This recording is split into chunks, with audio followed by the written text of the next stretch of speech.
had when I was in Vienna, my last birthday, had a big Lebowski bowling alley. No, they don't have bowling alleys usually, so this was like, oh. And I remember the invite. I had Jesus every other one with the ball. Jesus? You can go both ways. It's like, oh my god, I love this movie.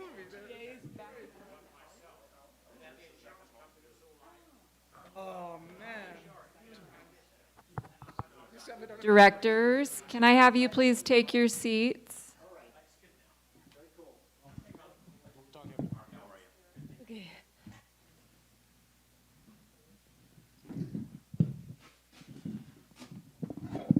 Please join us for the Pledge of Allegiance.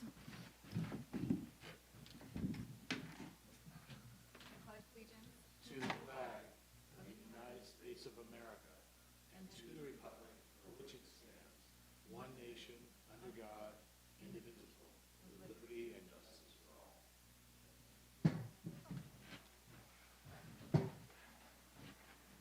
Alrighty. Welcome. Welcome, everybody. Agenda.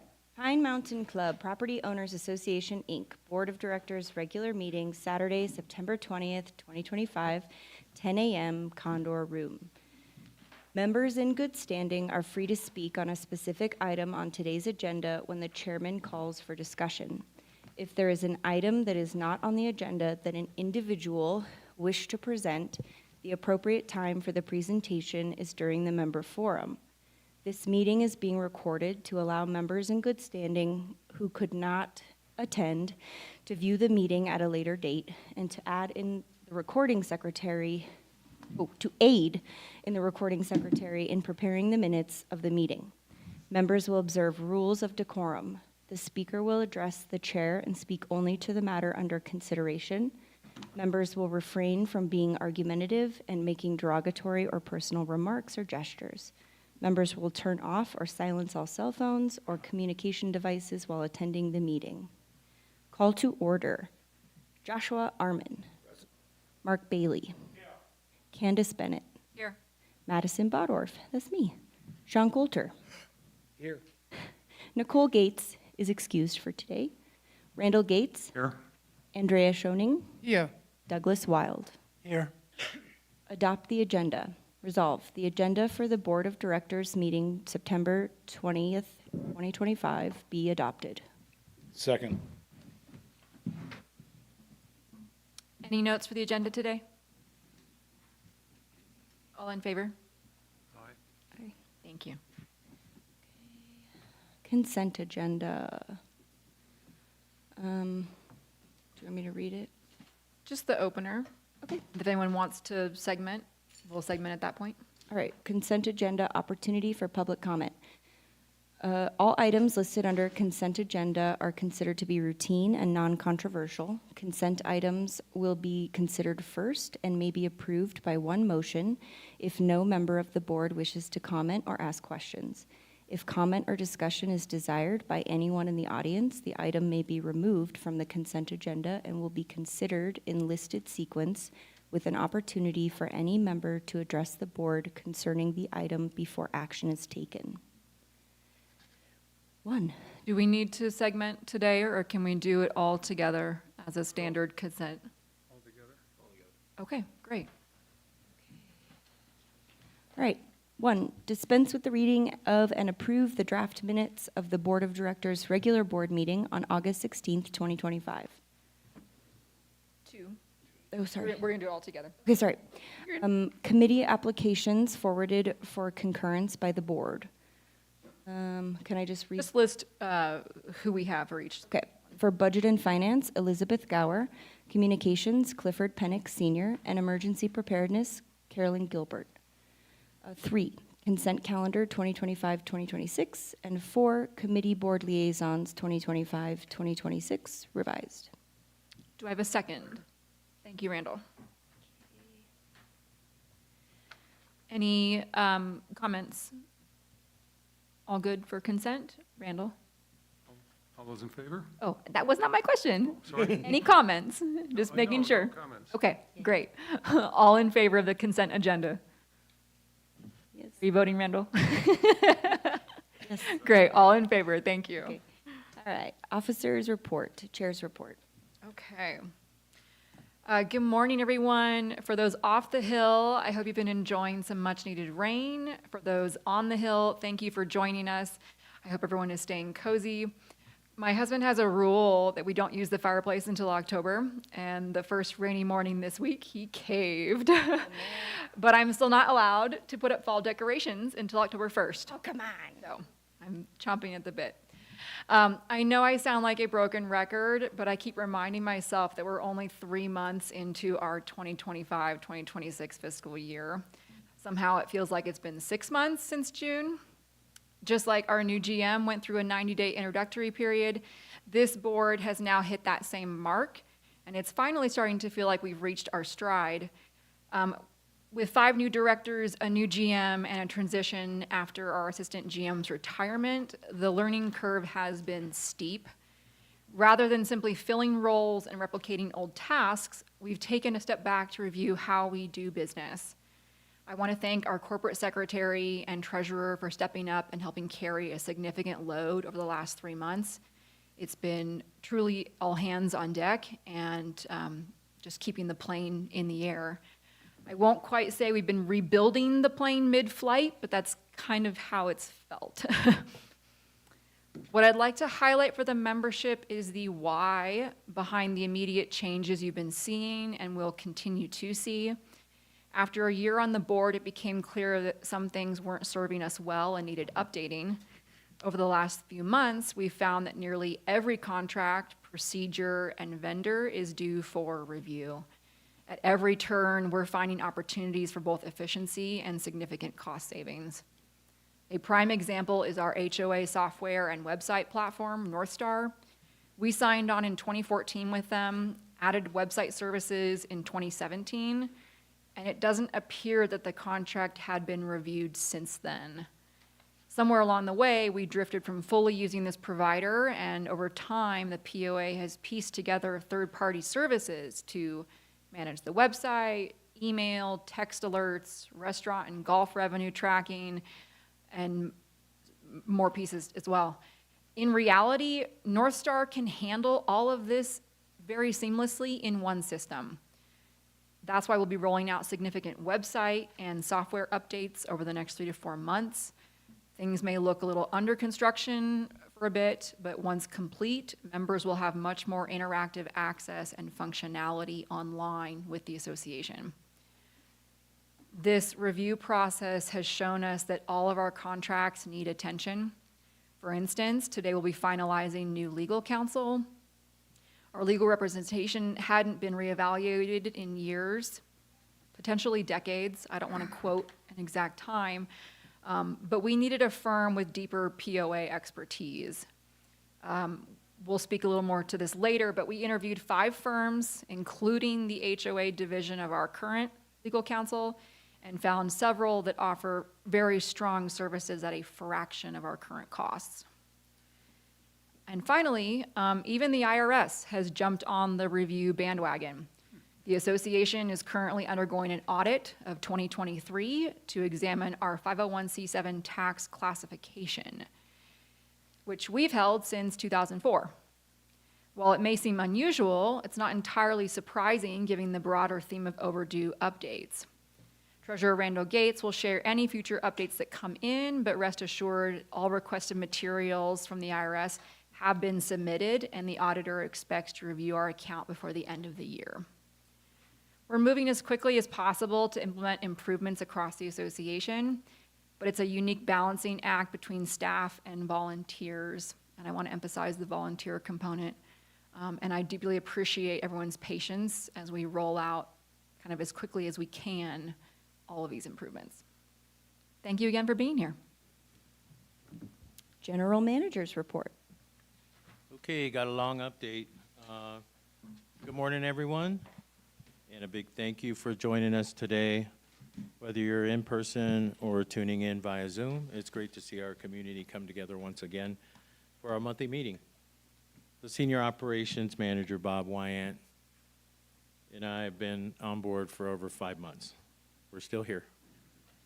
Before I start my updates, I want to wish George Esparza, our financial controller, Mike Buer, Bill Fair, any other locals that are playing in the tournament today. Bring home a W, George, for the association team. Yeah. But at the same time, I want to wish, David Gardner, Linda Miller, Mark Tasinovich, Denise Rogers, and the many other local club members. I wish everybody luck, but bring home the W, George. Okay. Let's talk about the $238,000 elephant in the room, the sweeper. So I want to share facts regarding the Timco Model 435 FT4 regenerative street sweeper purchased from Marco Equipment.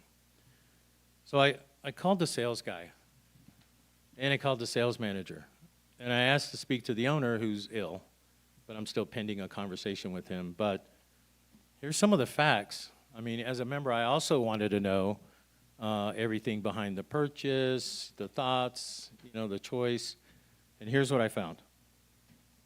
The sale price was $220,000. With tax, the final landed price was $238,000. It came with a 12-month warranty, or a 1,000-hour warranty from date of delivery, which was November 26 of last year. We have a limited lifetime warranty on the stainless steel hopper. We've had 2 repairs in the time that we've had it, and I know it didn't really start running probably till spring. We've had 2 repairs, water pump, hydraulic sensor, and the radiator. Radiator was just fixed. On the radiator, they claim that a rock damaged it. The rock was pulled through the fan. I mean, I'm assuming that's what it's supposed to do. So the vendor is stating that, well, we're trying to get it covered by warranty. So, I mean, very, very disconcerting there. I was sent a 4-year approximate parts usage projection, which totals over $20,000. So in the first year, it's $2,900 as far as recommended parts replacement. Second year, $4,900. Third year, $5,600. Fourth year, $6,600. And that's all based on over 2,000 hours of use per year. So the good news is that we only have 114.8 hours on the unit. The bad news is we only have 114.8 hours on the unit. So why is that? I know why. Other things to consider going forward, I mean, at present, there's no buyback option from this vendor, which I asked. Consignment options are, an option. Contracted service, if we look at that as an option by a third party, that's about $1,900 a day. So, in summary,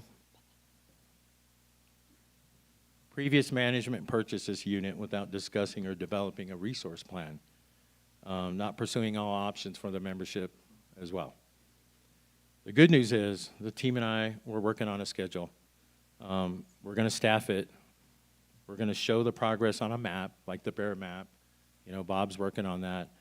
So we'll know what it's doing for us, where it's going, and we'll continue to better manage the equipment and provide the best service. But I'm also contacting Lemon Law attorneys. Based on the repair technician that was here, they're finding a lot of units with issues, this particular unit. So that's going to help me, have a better conversation. So more to follow on that. New member orientation is going to take place on October 12th. Excited about that. I've not attended one of those. We're currently in the planning stages, but it'll be a great opportunity to meet new members and families. HR is going to be hosting a job fair on the same day. Another opportunity to recruit for new talent for the association. So I'm constantly looking now. Quick update on pending pool closure. Let's talk about the pool. The actual drilling operations for the new well is going to begin on 9/26. I've been asked if it's going to close. I mean, there's, from staff or members, and, my decision to close the pool, it's going to be based on impact and feedback and both the ability to maintain the amenities and the safety of our members. And I'm talking, decibels and hearing safety and just everything, debris. August was extremely busy for the staff and the board. Besides the IRS audit, I mean, I'll echo the IRS audit, as much as it was probably necessary and essential, it was a lot of work. Thank you, staff, Leilani, Michelle, George, and I. We just, everybody jumped in and got this done. We had a hard suspense date, which we met. Results are still pending. I know there's probably further comments by the treasurer, so I'll defer to him on any details. We also completed an annual workers' comp audit to determine our premium, which resulted in a 40% reduction, which is approximately about $30,000 less than the premiums as of maybe 3 years ago, 2022. So that was good. Lastly, we are cleaning house. I don't have a better term, but we are cleaning house. There are many, many, many improvements that we're going to be able to obtain, both financial and just better service for us too by our vendors. The financial controller, George, and I have been reviewing any and all monthly costs. When I look at the checks and the invoices monthly, I look and I make notes and I double back where we have opportunities. The contracts, we're really looking at the contracts, especially those that have been in place verbal. We have verbal agreements. All those things are done. I mean, I don't understand verbal agreements. So we're working on one today. We'll get that sorted out, and that will help us tremendously. We're also creating RFPs and learning that RFP process a little better as we go for our larger accounts, such as legal, that's been touched on and we discussed earlier. Discussing other services in order to improve our financials and services to the membership, many others. And I'm going to be asking for help. I've got several directors that can help me, as we discuss and make calls and determine, best action. We're proactively looking for and finding better options along savings, recouping savings. As an example, I'll throw this out there. We got contacted by our payroll vendor asking if we were interested in discussing merchant services, and we took them up on it. After a quick call, we're realizing that we can save $500-600 a month. When there's a lot of activity in August, prior to assessment deadlines, we could save $2,000 a month. So it was easy to do, and we're going to continue to look for stuff like that, and that's huge.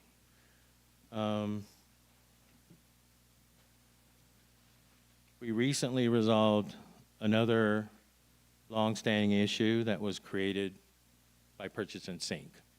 By Purchase and Sync and having our money in an online bank called Axos, there was money out there, like $10,000 on that $22,000 contract. We paid $10,000, and we owed $12,000 on an offboarding document after we canceled the service. So after many phone calls with the VP, Will Saunders, and many emails based on his response, which was pretty much a non-response. I mean, I was told that I just needed to call Sync and resolve it through Sync, and Sync was just trying to bill us the $12,000 remaining. So it was a good day. We won. We had a conference call with the VP, Will Saunders, and his first statement was that we were correct. So we're going to recoup our $10,000, and we're going to recoup hopefully quite a bit more. So it was easy, but it's frustrating that that was an issue. I reached out, and there was really nobody willing to resolve anything. But anyways, it was a great win for the association and the members, and we're going to continue to do that. In closing, for any speeders on Mil Patero, please slow down. I spoke with the CHP commander, Lieutenant Rudy Alcarez. Hopefully he's going to be out here golfing soon. And I requested support, for the community. Our public safety, the speeding is out of control. People passing folks on the S-curve. I mean, it's dangerous, and I don't want a fatality. None of us do. So he's going to help us out. So more details to follow, but all I can say is watch your speed in the next month. Dun, dun, dun. I had a whole text from Andrew Jones from the EP committee with some of the updates, but I think I'll work with him a little bit more on that. There's a lot going on with EP. I'll continue to support them and work with them. For the earthquake shakeout, we're gonna ensure that our resources and our folks are ready, standing by, and we're written into the scenario. And lots of other measures. We're working with them on the radio safety network. If you don't have a radio, please get one. Please get one ASAP. I mean, this is really the time, pre-winter, as we start our prep for winter with equipment and generators and plows. We also need the membership to do the same, get prepared, but please get a radio. That is going to be our lifeline during the winter if we have issues. So I don't have anything else. Thank you for your time. Thank you. Treasurer's report. Well, since you asked, You're not off the hook, ever. I've come to realize that. Morning, everyone. I'm going to just start with something, just since it was referred to, the IRS audit. A lot of work, a lot went out. This is fiscal 23, so the 12 months ending June 30, 23. For those of you who have brain cells that get injured when they hear 501c7, 501c4, we're definitely not a 501c3. You can't deduct your dues. This audit is specifically, are we qualified to be a 501c7? Which is how we've been filing since 2004. But there's interesting and important distinctions, and so we had already circled our wagons, and we're ready to go to a consultant who specializes in this, because when you read it, of the three, you could rationalize one or the other, but if you're wrong, I mean, this is a good chance to get it right. So we have the IRS auditor out, we've been cooperating fully, and we want to nail it down so there's no question, because, 501c7 has some issues on the face look troublesome. There's another option, which most associations would be under, which is Section 528. It's very similar. However, if you don't handle budget surpluses properly, you're at risk of being taxed. And so this is a good chance to just get it factual, get it finite. I have, hopefully anything they change will be just going forward. There wouldn't be any financial repercussions, but at least we could know with certainty versus having a one-page determination letter. This guy is coming out and looking at everything. So we'll find out. And thankfully not having to, we don't have to go contract a consultant to do it. Yeah, It's free review. we were all ready to do that, and here comes an audit. You don't always see that as a good thing, but in this case, We have to look at every positive. we need clarity. And it has always been there's been a lot of vagaries there, and if we advertise to the public, that gets us in trouble. We have to only advertise to members. 528 is probably the most important to determine where we are, because again, a budget surplus has to be handled very specifically. It has to go into the next year's budget, which is how 1010 is organized now anyhow. So that being said, good morning again. George is golfing, which is good. Leilani is ready and willing to go here. On the last page of your agenda today, for those in person, you have a schedule that I'll refer to in a second, but not yet, not yet. Just, no, we'll give you a cue. We can have maybe James's phone go off or something. Yeah. Again, just those of you here, you can look at it now, but basically, just as an update, George Esparza, where everything is to our auditors, they have everything they wanted. It's being reviewed by them, and I believe we're on track for October board meeting approval of an audit report. Also, the last page I just referred to, we have internal financials for July and August. This is only September. We have August financials. I wanted to repeat that. If George was here, we'd ask for a stand for applause. But again, it's taken his whole team, and it's hard to even summarize how massively complicated it was to fix the sync version. But we're there. That should be ready.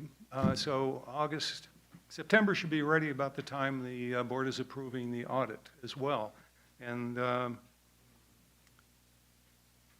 the hope is that late after that board meeting in October, we can have a town hall for those who don't find financial information as a remedy for insomnia.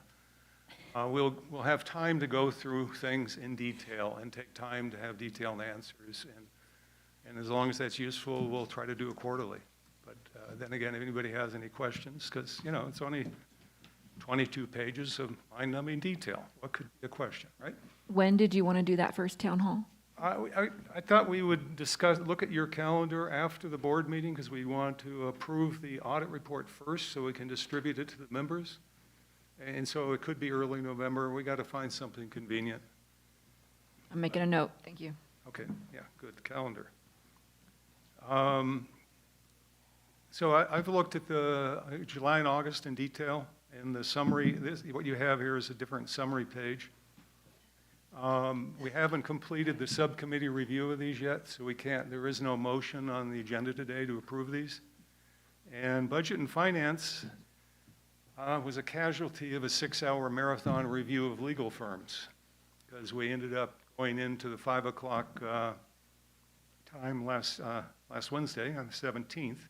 And so that they have not been able to weigh in August as well. So we'll try to get that caught up to speed next week. So, Leilani, on the last page of your, for those in person and on the screen, I hope you can see the same. Good. Just wanted to make sure we were there. The only kicker is I don't think the board has this. Well, last to know, right? Yeah. You can work off mine. Sorry. They were, Here I am looking for mine, going, I know. page, It's last like, page, where am wait, what? Some of us have it. can we, I picked it up from the, yeah, can we do that very quickly? Thank you. Well, you know, sorry, Leilani. we take care of the essentials, and then the board comes. So Yeah.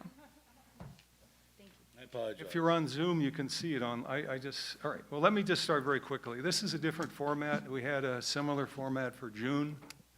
I never was very fond of the prior format because it was always just year-to-date. You could be in March, and all you're looking at is March year-to-date. You don't get to see March compared to March budget versus March year-to-date. The details have always been in the mind-numbing package I keep referring to, but which you have now. You want to look at it? Thank you. I'll listen along. But again, the format is, what we're looking at is net numbers now. In other words, if a department has revenues less operating expenses, we have a net, basically, deficit or cost to the association. So basically, Brian's there with it. Do you have an agenda, Brian? It's on the last page. I just checked with Michelle. She said it's the very last page. No? That looks like it. Okay, cool. Very good. All right. The point here is to increase transparency and availability and accessibility of information.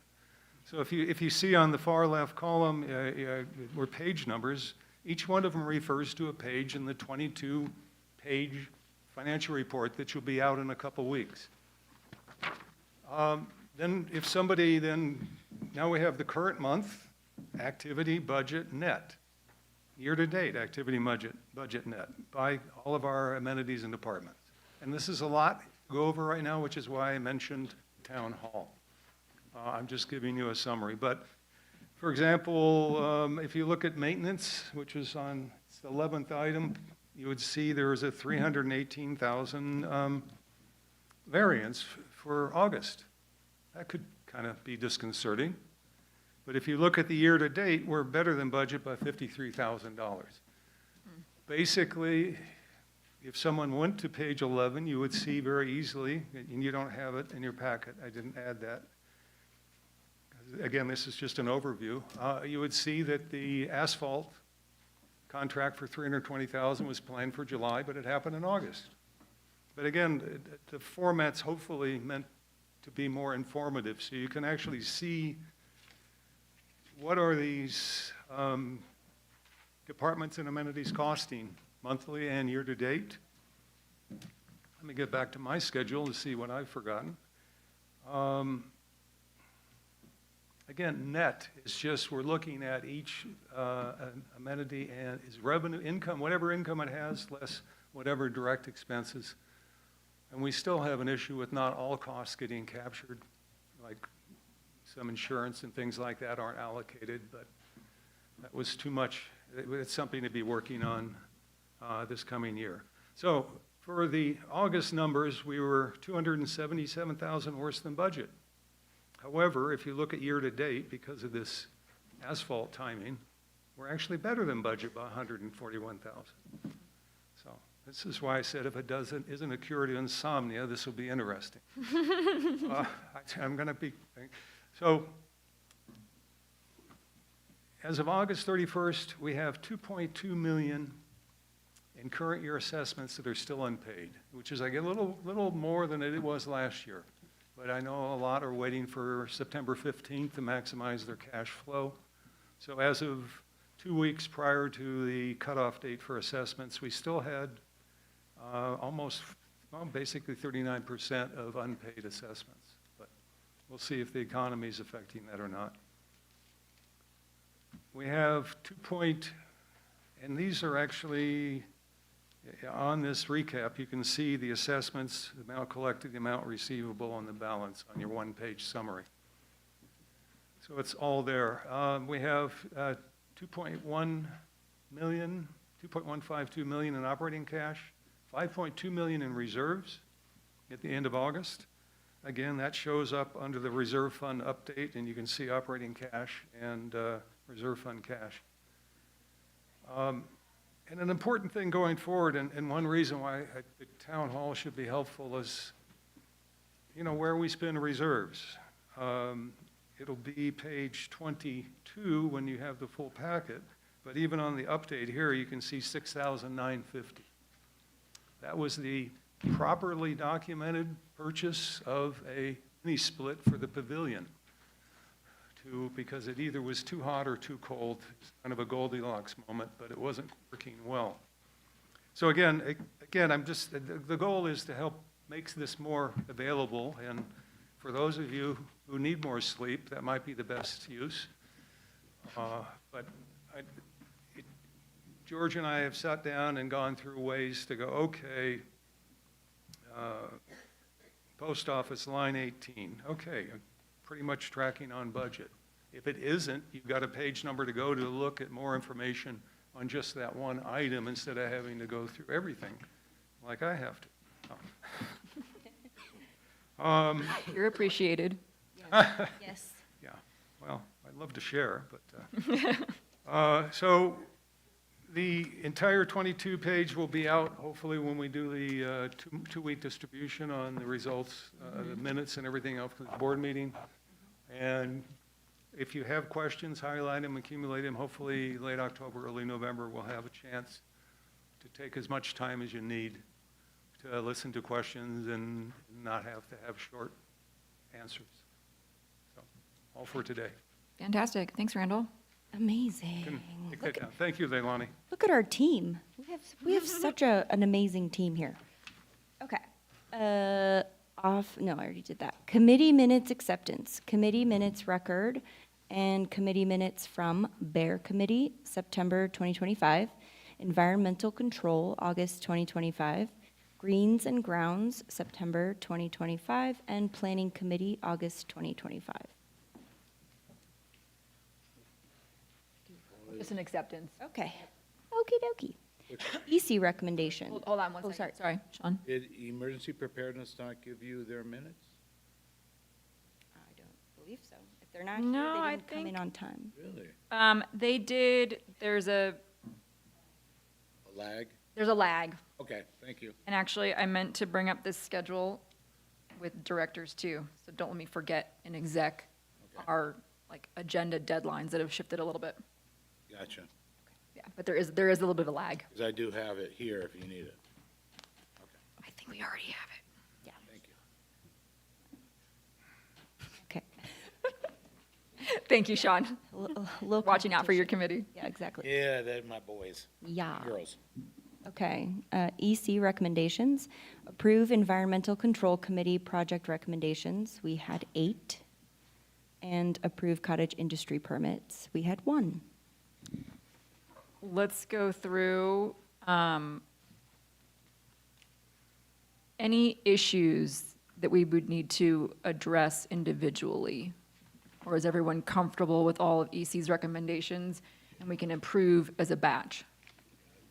I like, I saw it. Okay. Me too. We had, just for members, we had a new build, a deck, a garage, 2 solars, an awning, a radio antenna, a paint color, and then a literary agency for a cottage industry. So, do I have a second for EC recommendations? Thank you, Sean. Any other comments? All in favor? Aye. Great, thank you. Okie dokie. Members open forum.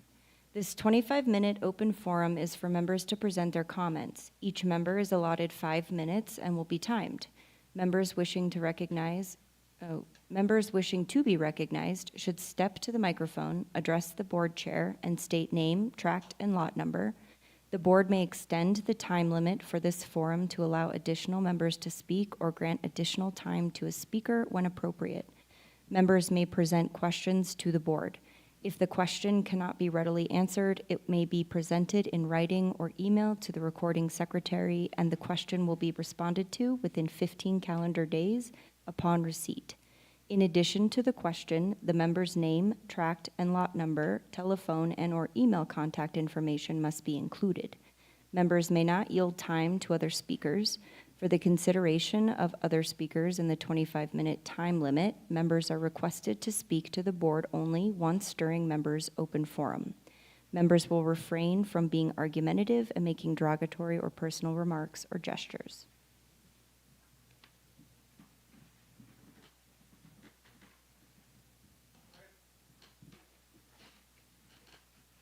Peggy Hoyt Volker, 3566561. I just want to thank the association for hosting the Kern Fire Safe Council golf tournament last weekend.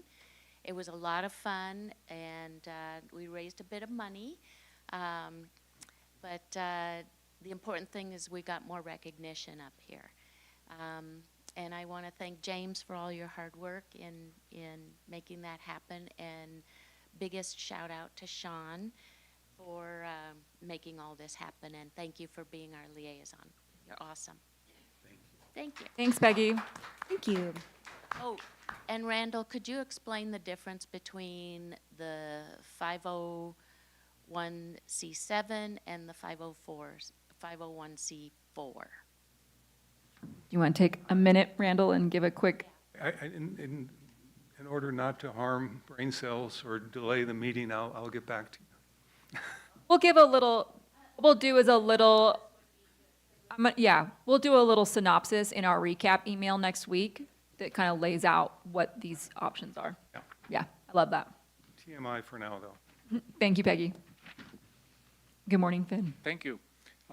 Finn Migan, 3566362, Chair, Board of Directors.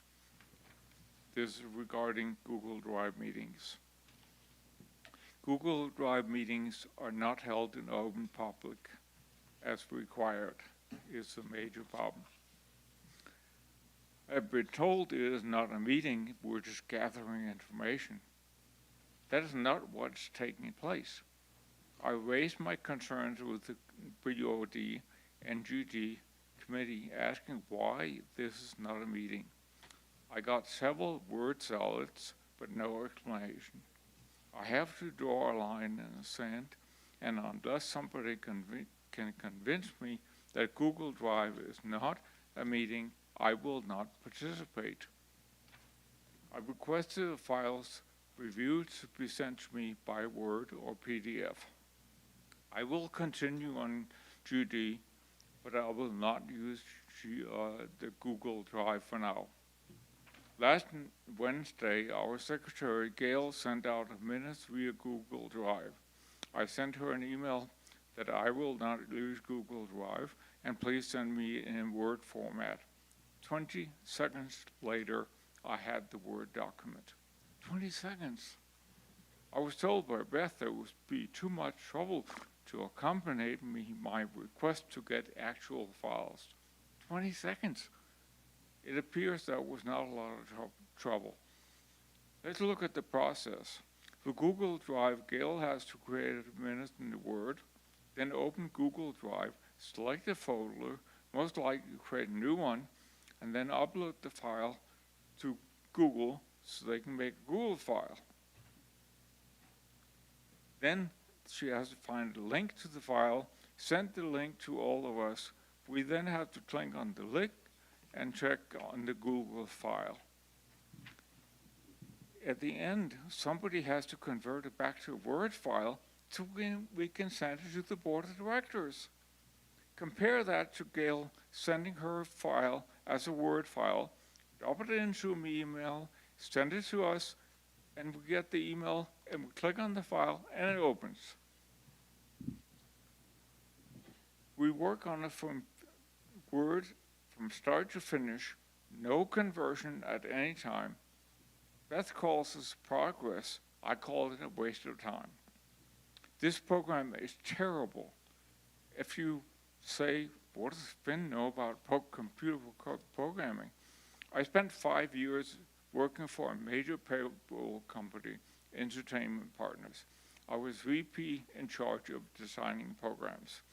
One program took me 3 months to design, 6 programmers, 9 months to write the code. I know just a little bit about it. Google Drives are stored in Google's global network data centers on global servers, not on your computer. That is a terrible idea. If your Wi-Fi goes down, so does Google Drive. You can back it up to your Drive as a Google Drive file, only accessible if you can open Google Drive online. Again, a terrible idea. What if Google decides not to support the program? All your files are gone. Poof, gone. I believe the chair of the committee should run the committee the way he or she sees fit, as long as Robert's Rules of Order is followed, and most importantly, common sense. It makes no sense to use Google Drive. I urge the board to pass a rule for all committees that Google Drive may not be used for committees. If some directors would like to have a meeting with Beth and me to debate, I welcome the idea. Hey, we could have a Google Drive meeting. Just kidding. Let's talk in person. Thank you, Finn. I want to speak to this because it applies to not just governing docs, but numerous other committees. And in the same format, at some level, applies also to the board. The issue here, we're not trying to replace the in-person meetings. That's not going away. The amount of workload, though, that each committee is being tasked with is not accomplishable in a once-a-month hour to 2-hour meeting. We're having the same problem at the board level. The amount of work we're trying to do and delegate amongst directors necessitates having a shared drive where there can be version control and historical documentation of what's being done to a document. So the objective here for governing docs is to have a way where the team can be divided up into sub-teams, assigned documents to review, do initial passes of redlining based on feedback from either other committees or the board or the office, and then in your monthly meeting, be able to sit down together and quickly go through changes to a document because all of you have been able to see those changes in advance of the meeting. So it is a little bit of assigning homework to committee members. Again, you're not working outside your committee meeting altogether. You're segmenting this to even out the workload. Assigning your homework, doing your homework. People can look at the homework, and then when you come together monthly as a team, run through and say, okay, are we all on the same page here? Approve something, it goes to the board.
Test, test.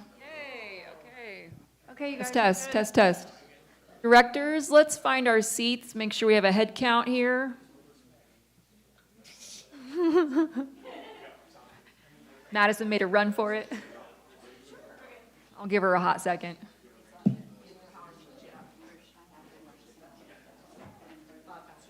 If our audience online could maybe leave a message in the chat that you can hear us, that would be helpful.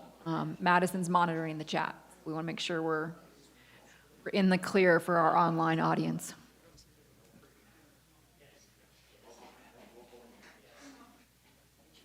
Okay, I got one.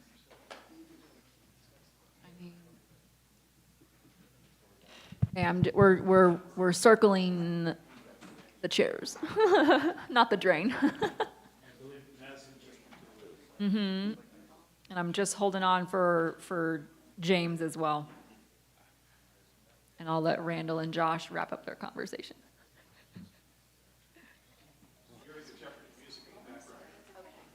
Do do do do do do do do do do do do. Just tell them I just want my secretary. That's all I want. GM can mosey in whenever he'd like to. Who was General Electric? Oh. Jeopardy question. Okay, Josh, Randall, if you can take a seat, please. We are back online here. It did prompt the chat to say if they could hear us or not, if anyone's watching online. Okay. Okay, cool. To our awesome office staff who are hanging in on a Saturday, thank you. Okay, so where we left off. Finn, I understand your frustration with trying to interface with an online platform. I think there are definitely ways where we can be accommodating members who don't have Google accounts. But what I don't want to inhibit here is the ability for teams to be getting work done outside of the meeting and bringing that work to the committees. And I know you have concerns about that falling outside of Robert's rules. You're not voting on anything in this outer homework. It's kind of like all the resolution work we have to do to bring stuff to our monthly meetings. No one's making decisions for the board in any of that. It's the legwork and the significant amount of time and paperwork that has to happen to bring these things to your meetings. So we're trying to work in a way that allows not just governing docs, but all committees to work very efficiently with the mountain of things that we're going to be tasking you all with, and to do that in a way that doesn't burn out our volunteers. So I know you're not completely satisfied with that answer. No. But I would like us, I'm going to push back and say, we will not be putting a rule in place to ban Google Docs from our committees. Fine. It's the easiest, user-friendly platform to get people collaborating together in a way to handle this homework. Okay. We're doing it at the board level with SharePoint. There's no way to do all of this in kind of the antiquated way we've done in the past. So that being said, I think there are ways where per each committee to work with their members, someone like yourself who doesn't necessarily want to get online in that capacity, how do we still integrate you into the process? Because there are ways, we can still be, emailing documents, stuff like that, but we want to be mindful of keeping a paper trail of changes and redlining that doesn't get lost in the process as it gets to the board. So each Can I comment? committee and chair will address this on their own teams too. Okay. I take great offense to being antiquated. I don't think I'm antiquated. Okay? Government docs, when Lee Krim, he was one of the best chairs we ever had. I greatly admired him. He was a good friend. He considered me a friend. We typically had 3-4 hour meetings. We didn't limit it to, we have to get it done in 2 hours. We continued until our job was done. That's the way it should work, okay? The Google, I understand that Google philosophy of we have to find a way to make things work. I don't know, have you ever been to the Google compound in San Francisco? No. Okay. It's 18-year-old kids designing programs for what they think is better for everybody. They have no experience. They just go, oh, this is how we're going to do it. Okay? The Google process doesn't work. It is greatly flawed in the process. And I'll be happy to sit down with you and any board directors that want to and explain why it doesn't work. I could talk for half an hour about this, okay? I would be happy to sit down with any of you and talk about why this process doesn't work. That was our time here. We're gonna let the committees handle this, just like we would have to handle at a board level. If a director doesn't agree with how we're operating, we have to discuss as a board and vote on it as a board. I Fine. would like governing docs to do the same thing. You as a team can decide if you integrate with Google Docs or not. We're not gonna micromanage from the board level what kind of team software committees wanna be using. There's Okay. a lot of options out there, so I'd let you Okay. take it back to governing docs. The committee chair refused to meet with me. You can have it as a committee meeting to vote on as a team. Morning, Brian. Good morning. Brian Skelly, 3508-439. Couple of things. First of all, just to address my friend's comments here, SharePoint is much more seamless and user-friendly and intuitive. Since the board's using it, you might want to have the communities just standardize on one tool. We've considered it. We're looking at the cost. At least with Google Suite, that's a free option. So But if you're paying for it for the board anyhow, you might just as well just tack on. it's not entirely as straightforward as that, because it is per user. It's not a full suite to just add our committees. So Yeah, I think it is- I think there's options, they market it options on either per users or a quantity users. So we'll look at that, there because are- I would there are love ways- to have us yeah, all there- in one system. Yeah, there's ways to do that. Okay, we'll look at it. Okay. Thank you. I work for Microsoft, but I'm not in the marketing department, so. truth Let's in advertising. sidebar, because I would rather we're all in one system, talking one language, than having to get multiple Yes. systems talking to each other. Yeah, that would just be more efficient all Yeah. around. Okay. Second thing, gratified to hear that you guys are reviewing all of your contracts. I would love to see this board get a log online of all the savings that you have. You guys should celebrate your wins as a board and as a GM. Love to see that, this contract was renegotiated, we saved $30,000. This one was renegotiated, so at the end of the year, you can take credit for that. Yeah, I got it on my board at my office. I got a big list, a big roll-up. You should make that public. Love to see that. I think James is, I plan to. like, doesn't quite want to see the full number till the end of the year. What I think we should integrate this into is our board recap email. Yeah, I alluded to this a little bit in my chair's report, but our website presence right now is not going to be updated currently. That's going to be archived in a whole different sphere in a few months. But our recap email is a good place for this, for the moment, to be kind of highlighting these wins each month. Yep. And then we'll have a more. and then have a standing- summary every quarter or 6 Yeah. months or whatever, right? Yeah, love it. Okay. Last thing, status on the clubhouse deferred repairs. Can we have an update on that?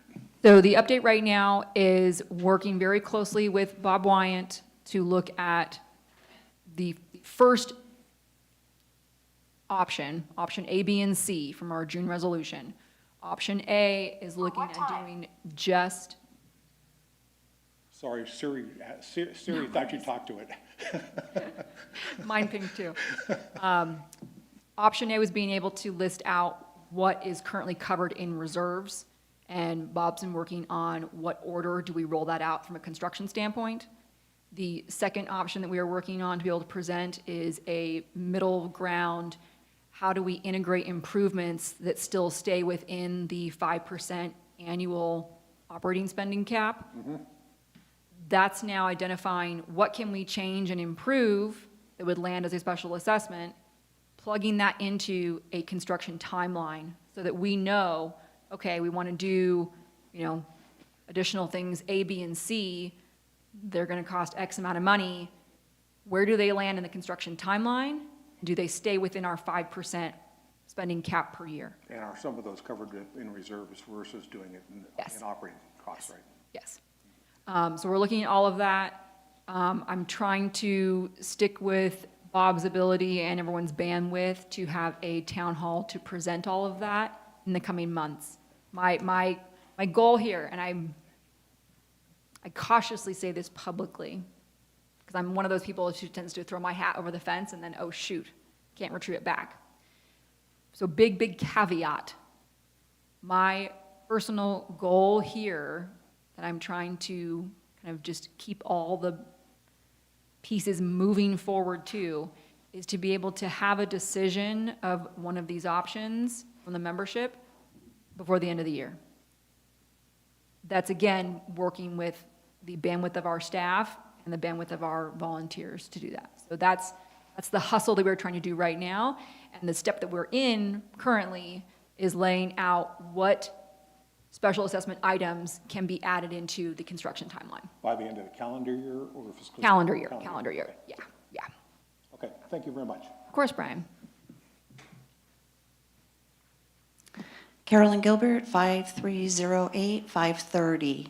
I've been on several different boards, and listening to Finn with his Google Docs thing, I understand wanting to sit in person and talk for 4 hours, but not everybody has 4 hours to sit and do that. The board that I'm currently on, we do it all through Google Docs. And what's very nice about it is you can get your homework done. And when you come to a board meeting, if you have questions, you ask it and you can move on. So a 4-hour meeting becomes maybe an hour and a half at the most, and then you get to enjoy your day.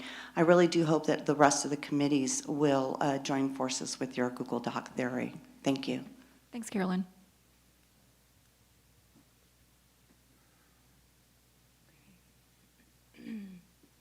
Is that it? No one else? Okay. Okay, wait, let me check the YouTube chat. Okay. All right, old business, there's none. New business, Director Bennett. Oh, I'm so excited for this one. Oh my goodness. Cannot even tell you. Okay, resolution 0109202025. Is that right? Yeah. New business policy D8, board member email accounts. Whereas the Board of Directors of PMC POA recognizes the need for efficient, secure, and professional communication in the conduct of association business, and whereas official association email/Outlook accounts provide a uniform system that promotes confidentiality, transparency, and effective communication between directors, members, management, and vendors, and whereas the board desires to establish clear parameters for the issuance, use, and management of association-provided email accounts, and whereas this modernizes operations by moving document management onto Outlook's shared cloud platform to maximize workflow, minimize paper waste, and establish a digital document database. Resolved that the PMC POA Board of Directors approves Resolution 0109202025, Business Policy D8, Board Member Email Accounts as follows. I'm not going to read through this whole thing. We've had it posted on the bulletin board and it's in everyone's agendas. If there are questions, we will have an opportunity for members to speak to that. Can I get a second? Second. Thank you, Mark. I want to elaborate a little bit here. We have been looking at, there's a couple things that this solves. one of those is how do our members communicate with the board if need be? And we've had some challenges in the past where we've had a central email account in the office that members can email, and that gets kind of not vetted, but just reviewed and forwarded to the board. Because there's some things that come in of like people wanting to sell their services for, fire alarms and things. So there's a little bit of vetting there. But it is a kind of chain in the process that has not really held up well. And we've had just some issues before where things were not getting to the board. And so there was a auto forwarding email that had been established within our Outlook account for the association. And that was set up to forward out to all of our Gmail accounts. And that was kind of working beginning of this summer when we were kind of getting queued up together. And it was a helpful way to like select one email address for myself and be able to contact all directors, like, hey, here's your agenda, here's your link, whatever. And then directors were not getting these emails. And what we found out from our IT is that Microsoft and Google were not playing nice together. So our Microsoft board forwarding email account, it would go out and Google would be like, ooh, you're auto forwarding something and you're doing it a lot because I have to send a lot of information to everyone. This is spam. So we were getting shut down by Google trying to get out to everyone's Gmail accounts. So then my ability to communicate with my team is being hindered here, and I don't know necessarily when that's happening. So that was getting very frustrating. The ability to, again, that was set up to also solve the problem of trying to forward to all directors emails from the membership. So that's not working either. That doesn't solve our ability to eliminate this filtering step and have direct communication to the board. So the email side of things have been a mess. We have made leaps and bounds in taking our board paperwork, board document process and moving it onto SharePoint so that the office can be uploading their information to our team.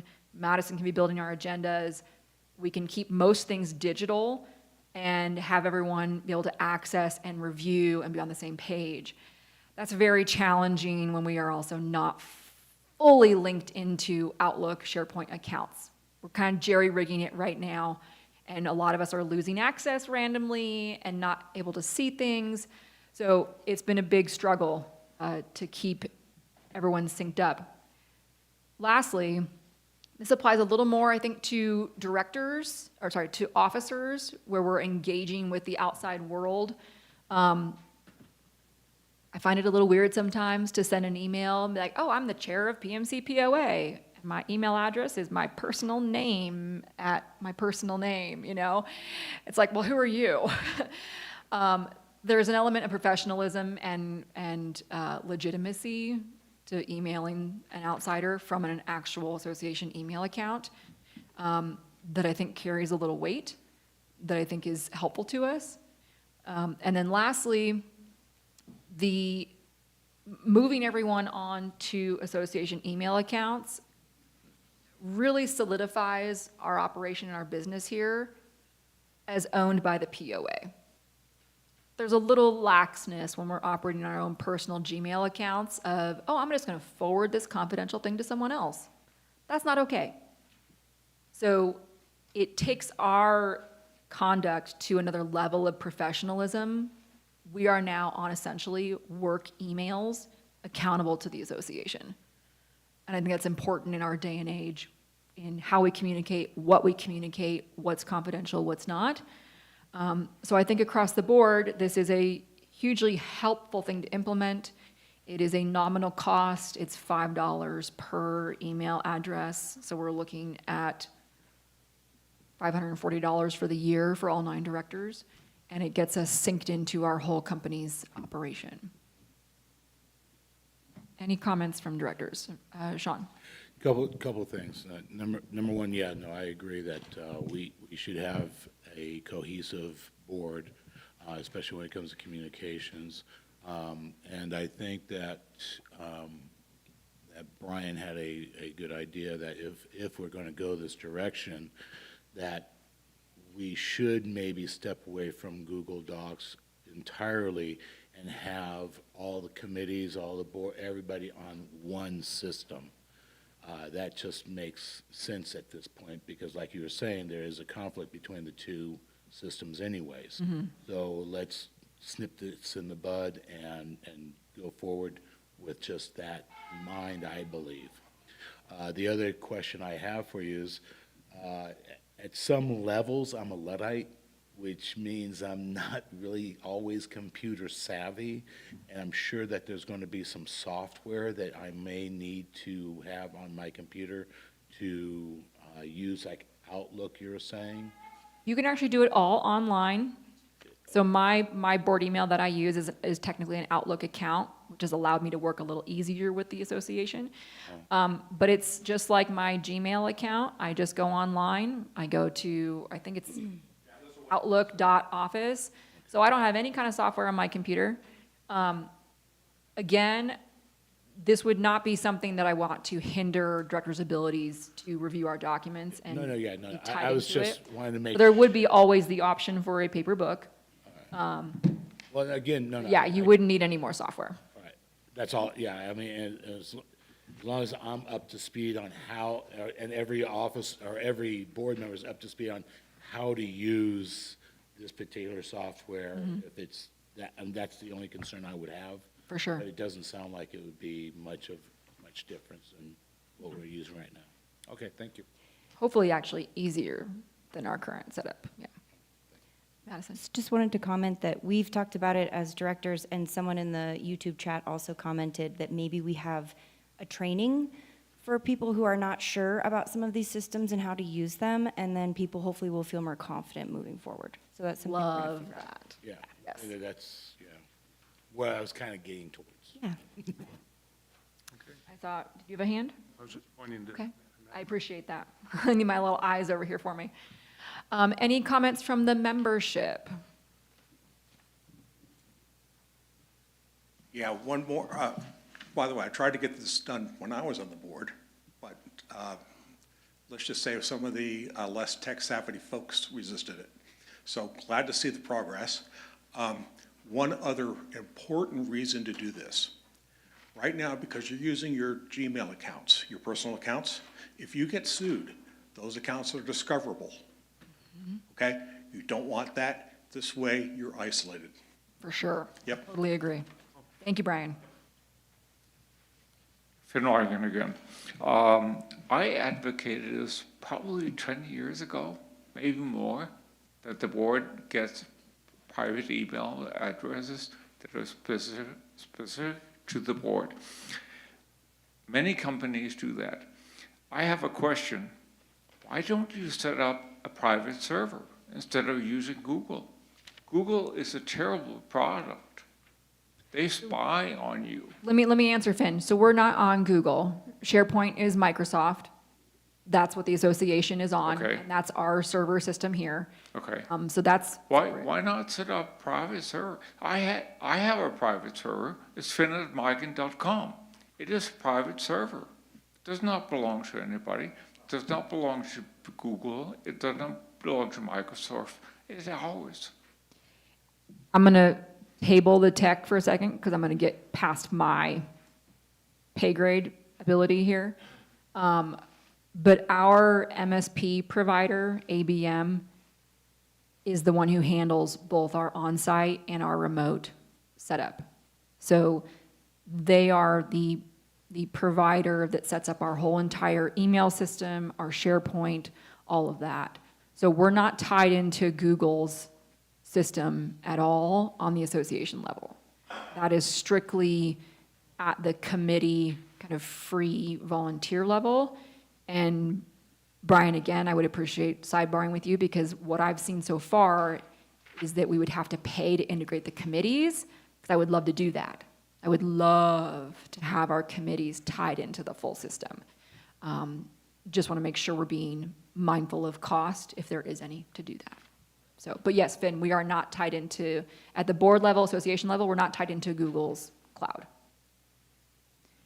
Any other notes? Okay. All in favor of adopting our D8 board email policy for all directors? I saw your hand, Bob. Great, thank you, everyone. All right. Director Randall? Did I Gates? get, oh, Mark was my second. Yes. Okay, Director Randall Gates. Well, since you asked. We have a series of reserve items here, some that have to be added. But I, Director Randall Gates, move the adoption of the following resolution. We have Resolution 0209-2025, replace kitchen freezer. Reserve item 2611 that is no longer cost-effective to repair. I'm going to skip the whereases here while I read this. The existing freezer will not hold the required temperature, is not functioning at acceptable levels. The freezer is over 20 years old and has undergone multiple repairs. And safe food handling regulations are not being met by the unit. I believe we've been cited for that from the health department. Resolved that the PMC POA Board of Directors approve Resolution 0209-202025, replace the kitchen freezer, reserve item 2611 at a cost not to exceed $6,300 from the reserve fund. Second. Thank you, Sean. I'd like to have a discussion about this. Yeah, we are. This is the time. Go for it, Josh. So, my thing I don't like here is, Really, really into your mic, though, please. the thing that I don't like about what was put up is we're offered a budget option for a lot of these things, but that's not actually the budget option. Just, my background is in food service. I've designed kitchens. I bought all the equipment for it. And what they gave us was all the premium options. There's not a single one of these, like for the 72-inch refrigerated sandwich prep table option. The budget option is $5,339. Well, that's not entirely true at all because most of them cost around $2,500. We can replace it twice for what they're asking for. And that goes with every single piece of equipment they're asking for the next several resolutions. So why are we not being offered an actual budget option? How come they're giving us premium options and then more premium options? Where is the actual budget option? How come it's not reflecting what the kitchen equipment should actually be costing us? Why are they trying to buy this premium stuff when that's not necessary? James, do you want to speak to this? A lot of the listed budget dollar per component, it's through extensive, reserve component management. It's based on the number of years that it's expected to last. And when we look at that line item and we start shopping it out, we do get multiple bids and multiple amounts, and that's just where it lands. I mean, Let me have Randall speak to your question when James is done. Again, all the reserves are being handled very precisely now, and we still have work to do. But we do have the provision of like for like that we've been putting money away for what we had physically, and we're allowed to replace what we had physically. With the same model, whether, not an upgrade, not necessarily a downgrade unless there's a specific reason to do it. So I know Bob Wyatt put a lot of effort into getting this done, and I don't know if it would make sense to have Bob explain it, but he's more familiar with the bids that were prepared to go behind this, and I see him standing up. I don't know if, Chair, if you would like Bob to speak to this, it might be more efficient. Give Josh 1 second here, yeah. But when you look at these side-by-side comparisons, all of them use their comparable compressors. They usually have a 10-year lifespan, 10-year warranty. Some have a 5-year warranty, 2-year warranty, depending on the models. But there is 20, options here for a $2,000 or $3,000, much less expensive, that offers the same feature. How come we're only being presented with these massively overpriced ones? These are not. What I want to clarify These is are not. they are comparable to what we have allocated in reserves. But so, So I just want to clarify for the audience, because they're trying to track with us here. I understand. It's not like we're recommending a $20,000 freezer when we have a $5,000 reserve allotment. But shouldn't In we be terms- looking at what size we need, what we actually need? Because just giving the premium option, because it's the premium option, is not necessary if it's comparable across the board to what we actually have now because of the new technology. Well, we don't need to go with the super expensive one, because if we're actually comparing like to like, well, then we should buy crappier stuff, right? Because it has older compressors, doesn't have the same technology in them. They don't have the same insulation. So when you actually look at this stuff, like, we should be looking at stuff that is better bang for our value instead of just saying, oh, like for like. I feel like there's not enough research put into this. It is just, from my standpoint, we can replace it twice for the standard price of a very good one. We can replace it twice for the budget option that they have. That's fine. I'm going to let Bob speak to this if he'd like to, but I want to be mindful of just how we are having our conversation, because the members are not always kind of in the weeds in the numbers.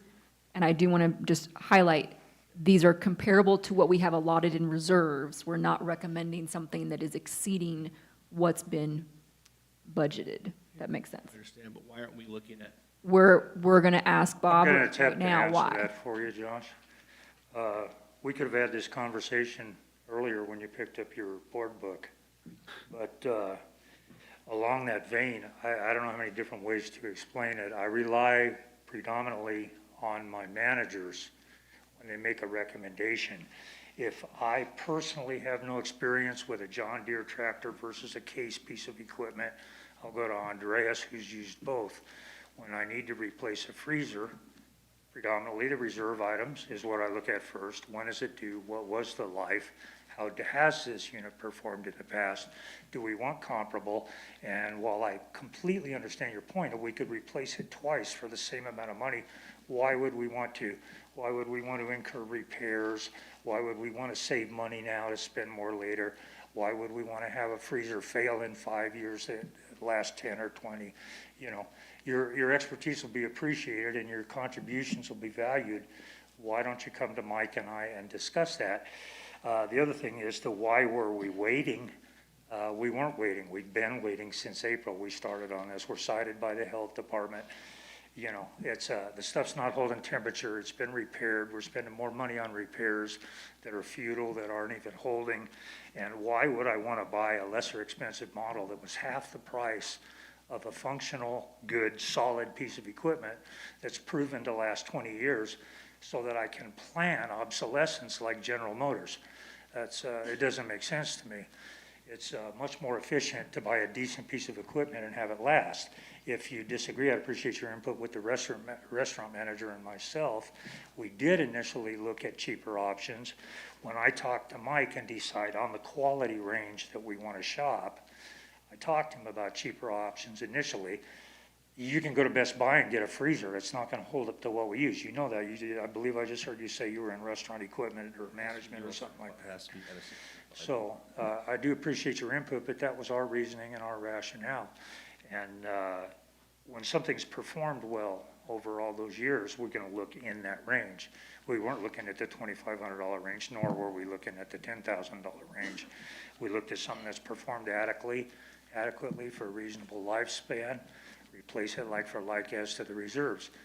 So, that's the best I can tell you. That's the way we do it. And when I don't have the personal expertise, I rely on my managers. We discussed several options initially, started this process back in April, held out as long as we can, and now we're really behind the gun. We really need to get it done. We're getting health department citations. Nobody wants food failure in there. Yeah, I would agree. We need to get it done. Absolutely. Food safety is number one priority, but I think maybe that should be revisited quickly. There isn't no quickly. April to now was quickly in this process. The equipment was undervalued, like the AC unit in the pavilion, because it was under $5,000 to start with. Some of it wasn't even in the reserve. We had this on the agenda months ago. No, it has to be rewritten, then it has to be added to the reserve, because initially it was under $5,000. Now it's over $5,000. So, it's quite a process, and I think you're familiar with it. So there's no quickly involved here. It's just, if you want to hold it up, fine, but it's not practical. Bob, Yes, ma'am. Well, thank you. Oh, Doug, I'm sorry. I'm very congested and I'm not hearing well. No, you're fine. Are the health department citations financial or just directions to repair? Well, at the fine point, when they're not repaired, yeah. Mike has, But we haven't been hit with a I'd have to ask Mike. Penalty, honestly. I don't know if financial he's penalty. had to pay the fines yet or if we're still within compliance date. okay, thank you. I would add to Josh, I mean, from, a fiduciary standpoint, I appreciate it.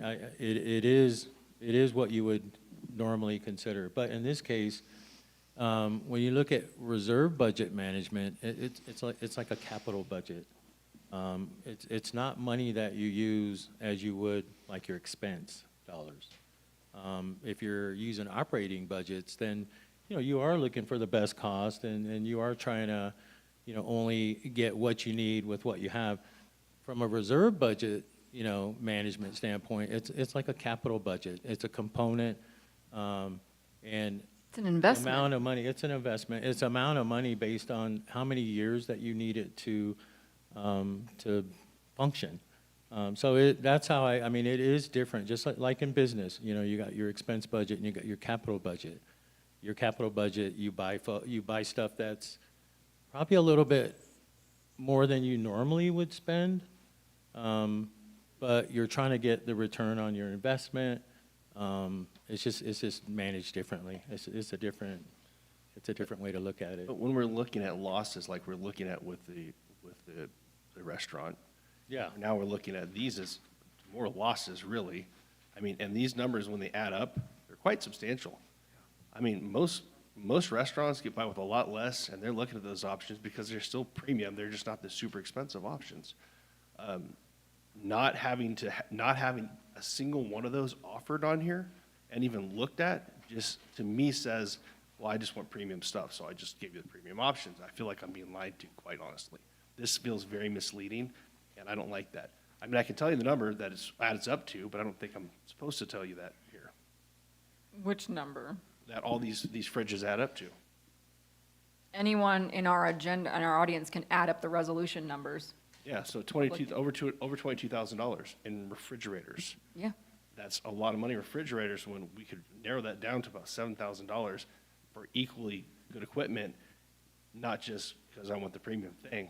I mean, the compressors lasting, it's the same compressors in a lot of these units. It's not like they're each making their own individual compressors. Insulation factors about them, you have to look at like the environment that we're in. We're not in 110-degree weather. We don't necessarily need something that is super well insulated because it just would be overkill.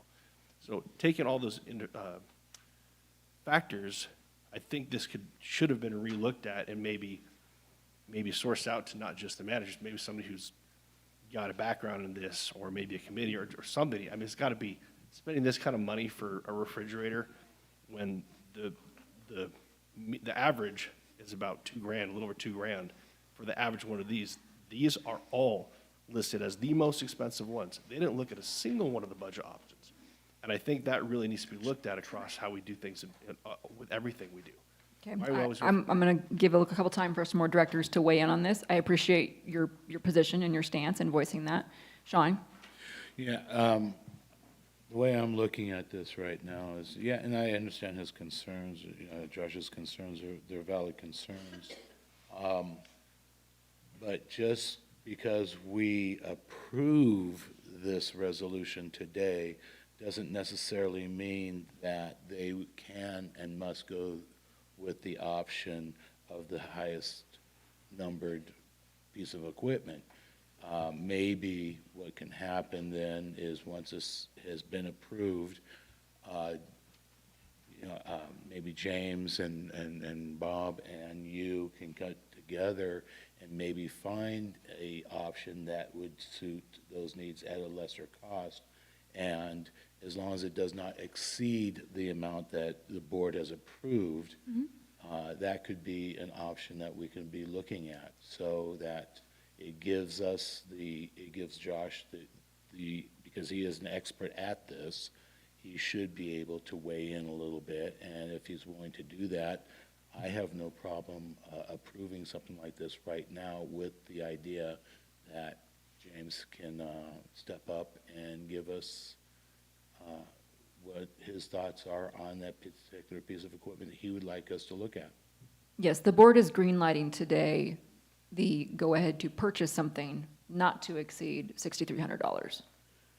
So yes, if there is still a window of time here to do a quick search, by all means, get with James and Bob.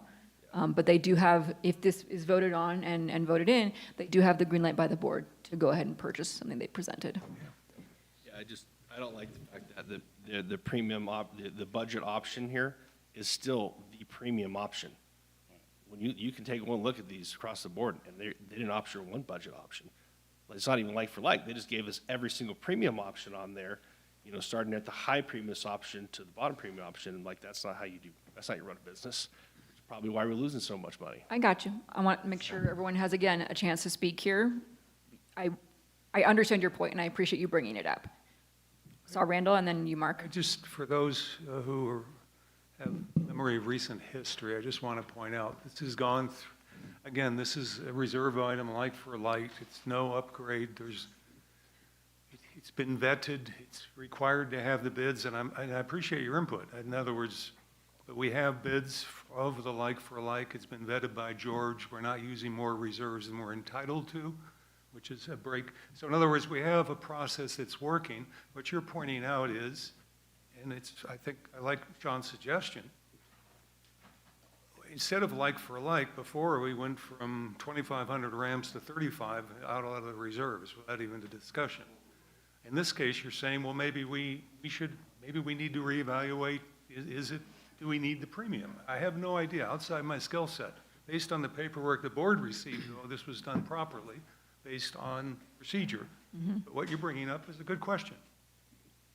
No, it's a good point. I mean, and to key in on it's a not to exceed. So, I mean, it's a good point, but, thankfully it's not triple. The NTE isn't triple, and we're not just overspending and overutilizing reserve funds. Yeah. Mark, you had a comment? Yeah, thank you.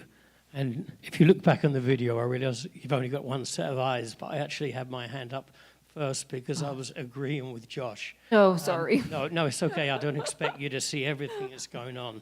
And need the little Nerf guns, having a restaurant across the street for 20 years and basically competing with this place. Now I have to support this place because I got elected to do so. I would always look for the best value that would obviously last just as long. And I was going to ask Randall, because I was going to ask him to jump ahead, of all these being compared with like for likes. I realize that we're going to have newer stuff, and so sometimes it's not always possible to get a like for like, but I've often seen in our reserve studies that we always seem to go to the maximum value. So I understand where Josh is coming from. I might vote for it, I'm not sure.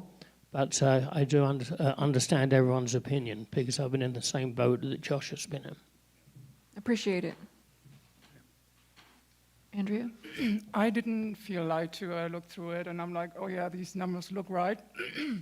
I spec out kitchens too, not commercial because I hand this off to somebody else. But I would actually not go for a budget option. I really wouldn't. You don't want to deal with this thing every 5 years, This is a bigger operation. I thought the numbers look right, actually. Thank you. You misunderstand, though. That's not the budget option. That's the average option. The budget options are under $2,000. Again, It's there's a reasonable. not to exceed today. There is room to go lower. Yes, I think we are tracking. I also want us to be able to get through our agenda today, too, because we're going to have to, yeah. Any comments from the membership? This is replacing our kitchen freezer. Okay. Are we comfortable to take a vote? I think we have opinions to weigh here. It's appreciated. All in favor of replacing our kitchen freezer? Okay. I have Give me 3. Give me a second. Not to exceed. Price not to- Yeah, it's a kitchen freezer not to exceed $6,300. And I really want James to weigh in on, I mean, Josh to weigh in on looking at the other option. Use your mic, please. Yeah. I'll vote yes, as long as Josh does have a say-so in trying to vet the piece of equipment that is like for like or comparable to what we're needing. Can we amend it to reflect that? I think we would need to, I think so. but I think we would need to, I think we have to. Yeah. Yeah, I would like it amended to reflect that a board member with the expertise. let's pull your second. Pulling my second. Randall, are you willing to amend your resolution? I guess my question is we have an NTE, and we have a different board, and we will make sure we have documentation before the purchase order goes out on this. Hopefully it'd be imminent that we could resolve this while you're on the mountain. Josh, all right? I mean, we're talking a day or two. So I don't know if I need to amend it, because we have an NTE and George and everybody, we have procedures and documentation. It's in the minutes. So I think without- we'll not exceed this amount, but we will make. Forward with what they already have, though. So you gotta right, go wait till we're stopped. Yeah. So in other words, I believe we can go forward with this with the understanding you'll be involved in whatever input then you feel needs to be considered as far as the quality and the again, outside my skill set, right? My refrigerator's mostly half empty, my freezer full, but.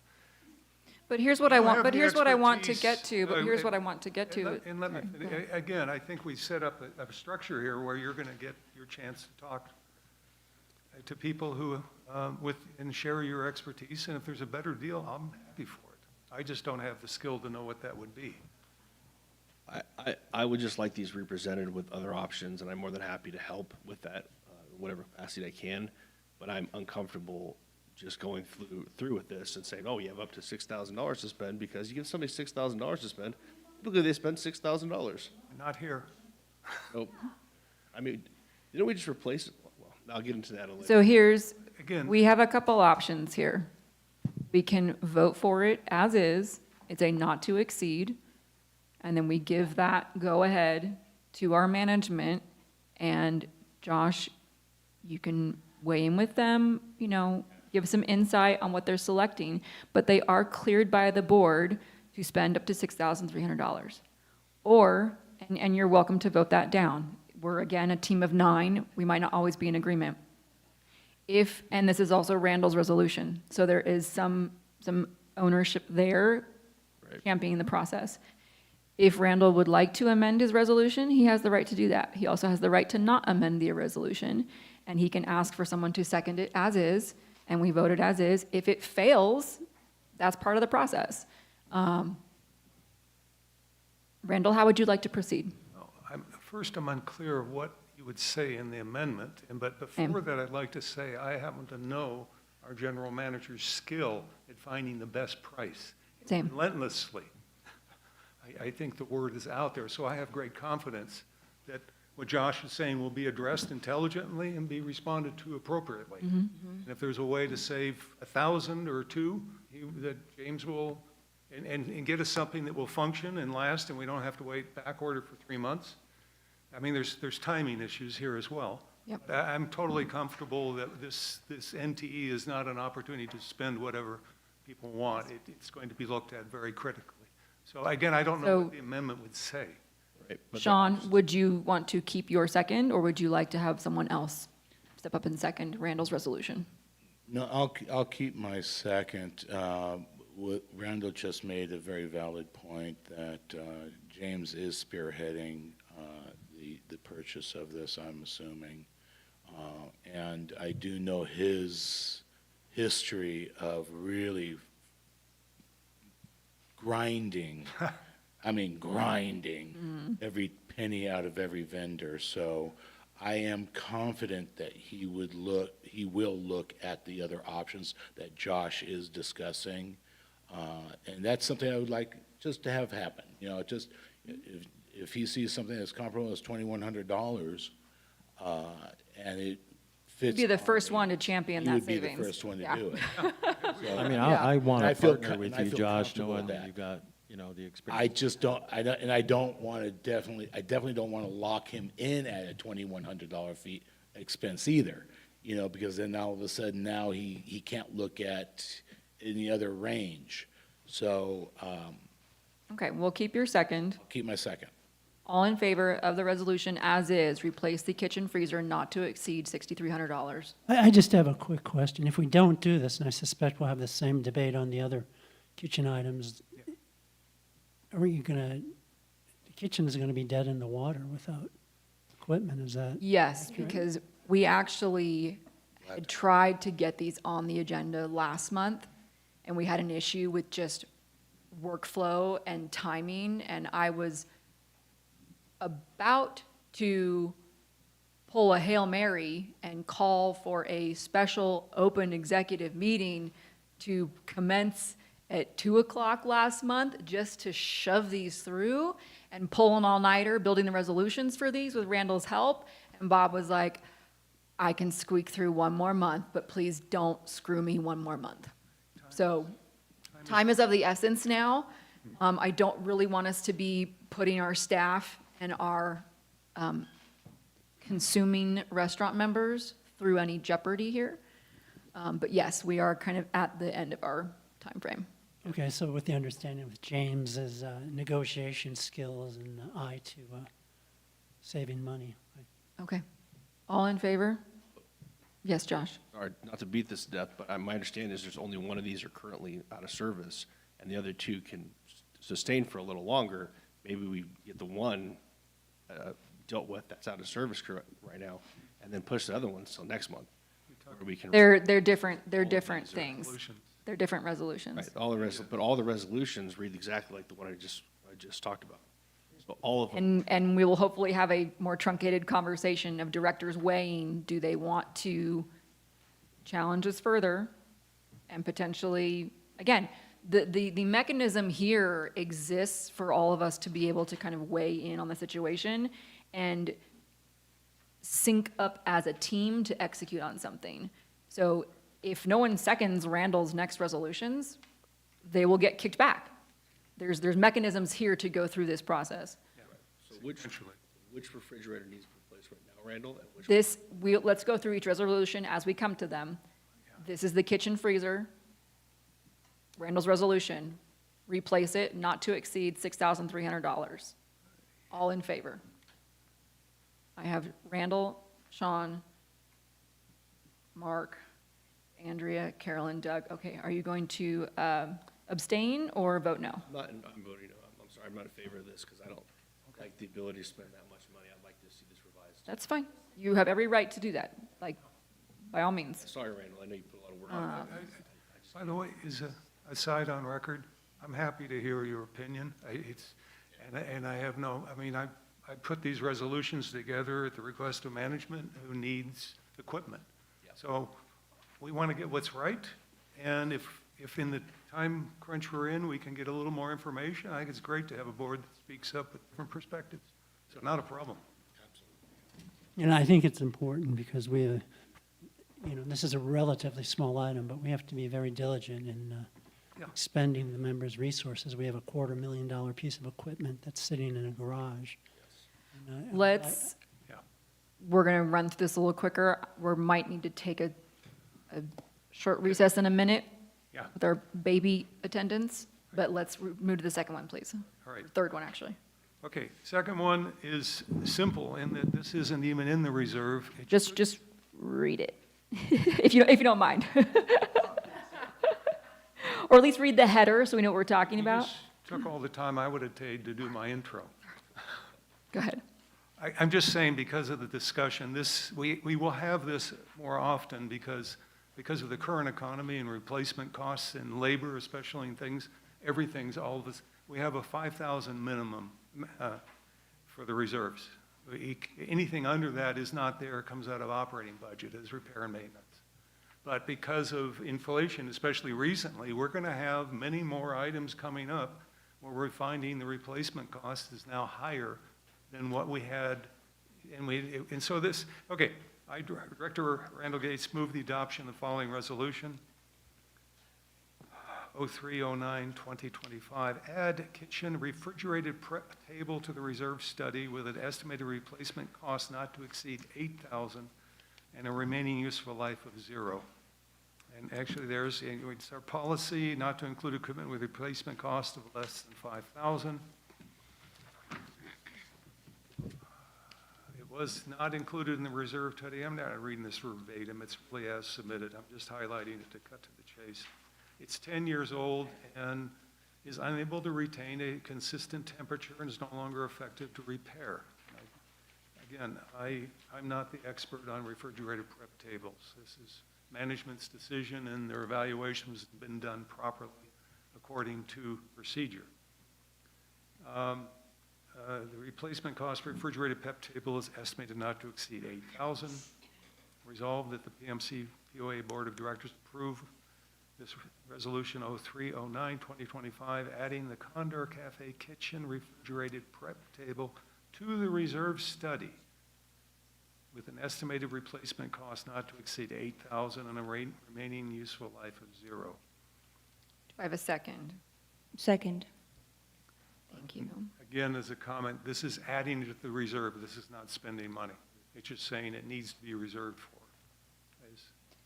Any comment from directors? Yes, Sean? So let me understand this. This is just adding this to the reserve. We're not actually purchasing a table at this time? Correct. We will in about 5 minutes. It's twofold because the table was not previously in reserves. Got it. When Okay, they so went back this to- one is going, so this resolution is about going into the reserve, that this item goes into our reserve now. That's all we're voting on. We're checking, we're dotting our i's and crossing our t's. Yeah. This is kind of a two-part, I won't say resolution, because they are separate resolutions, but this first one is to add it into the reserves, and then we'll follow up with, now we need to actually buy it and approve that reserve purchase. So we should all vote yes. Agreed. Any comments else from directors adding this to the reserves? Any comments from membership adding the prep table to reserves? Okay. All in favor of adding the kitchen prep table to reserves? Great, thank you. All right, moving on. Okay, this may sound, okay,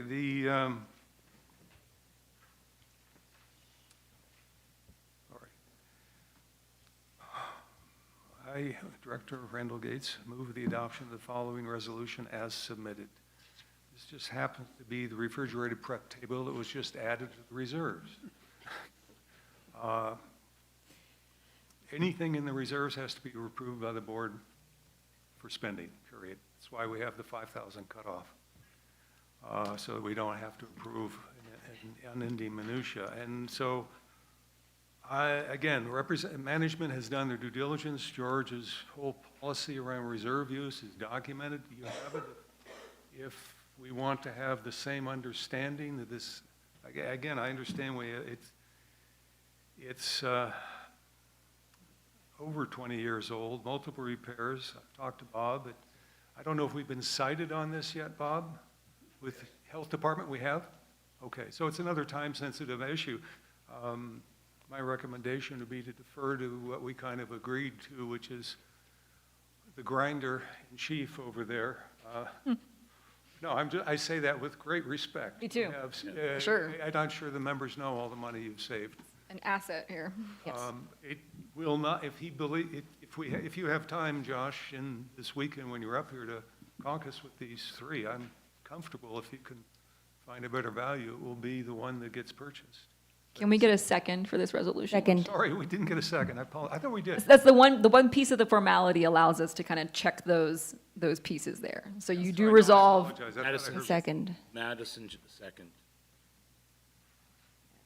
Okay, Okay. but again, that's my intro.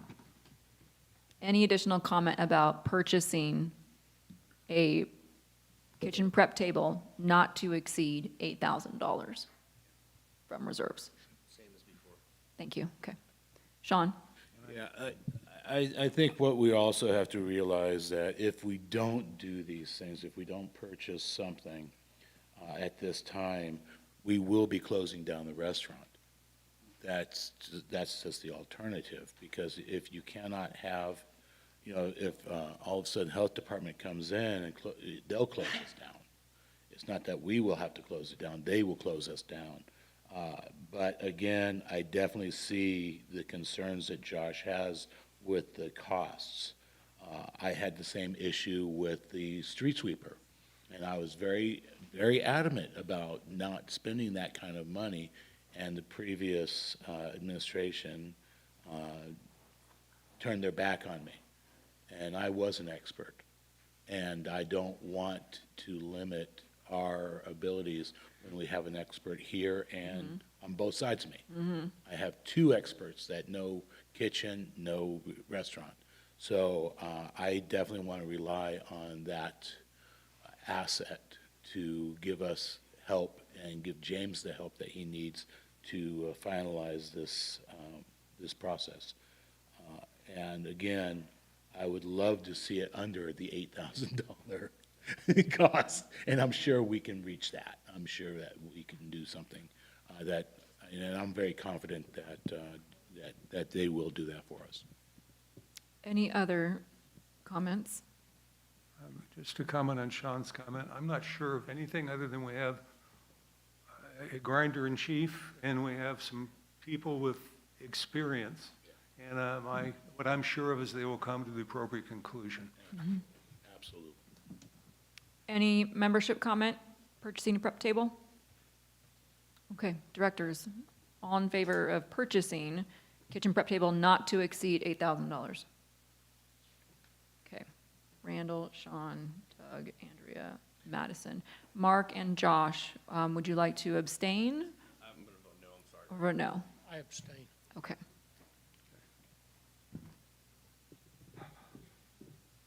Okay.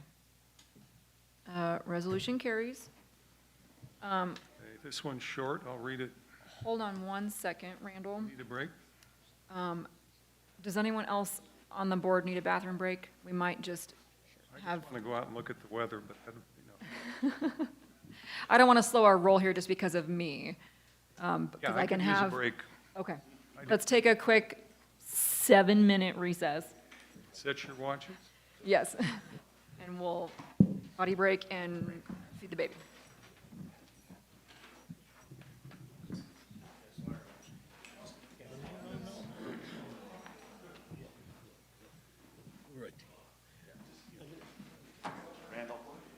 Randall, you dropped something.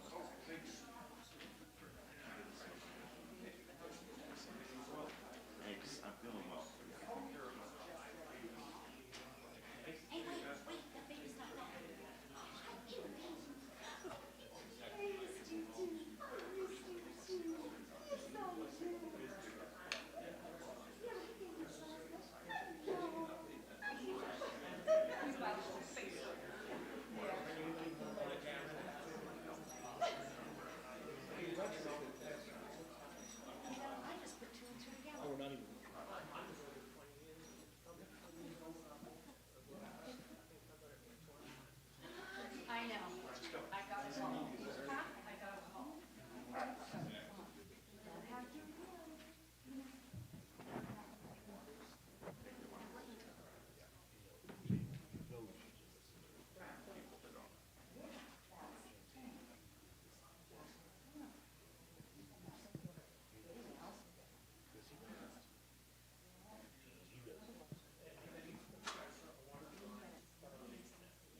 You were away, right?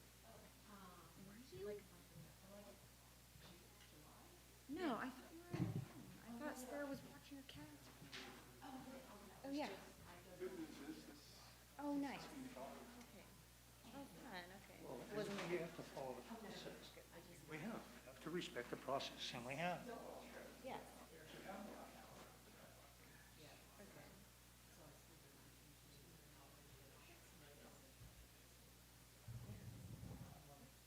Hot mic, yeah.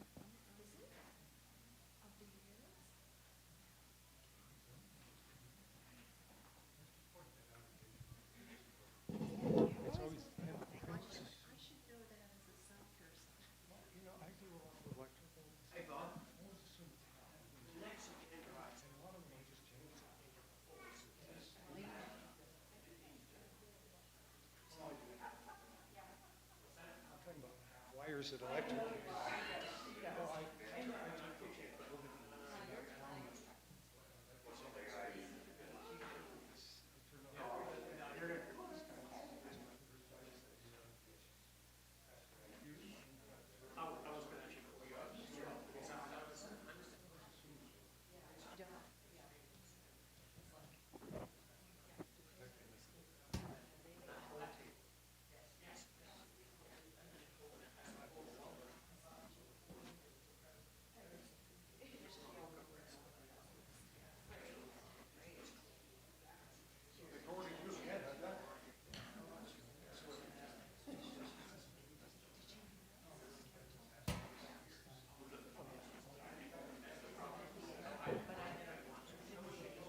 You know. Don't trip on it. Clothesline.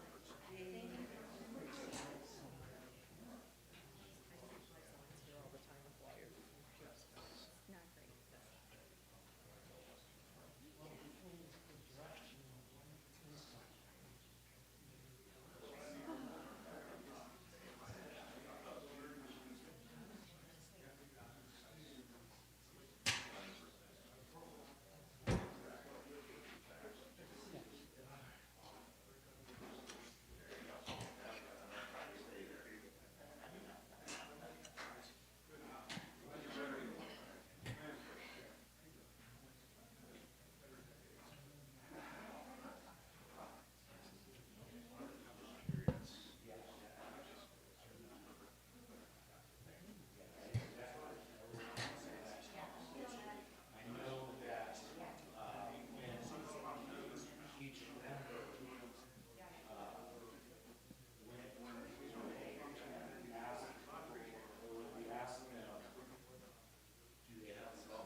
Well, it's an email probably. Yeah, I'm gonna check. That went out, hey, your board. Yeah. I want to check that. Thanks so much for helping earlier.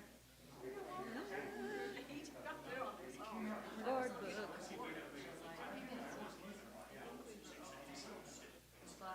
Board.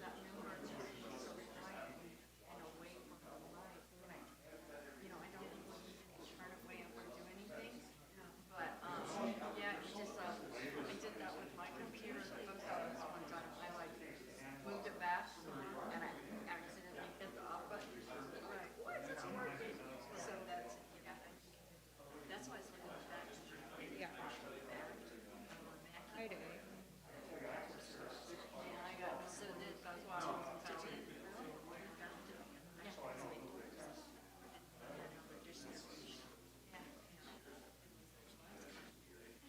Yeah, everything is so different, huh? Eli, thank you.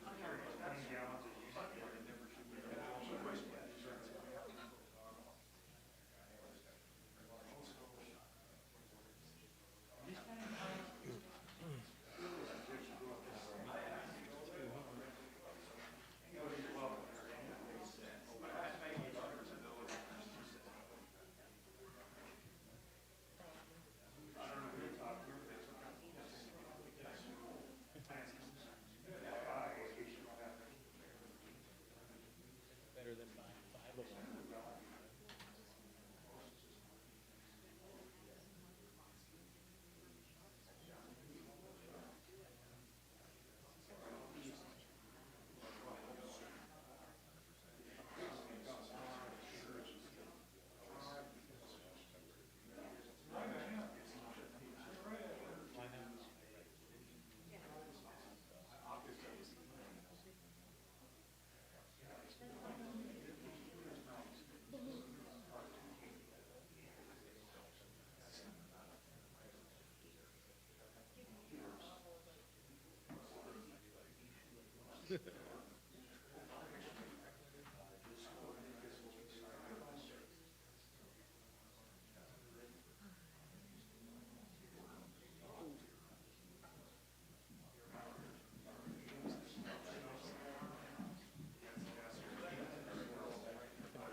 Okay, everyone, sorry to keep you waiting.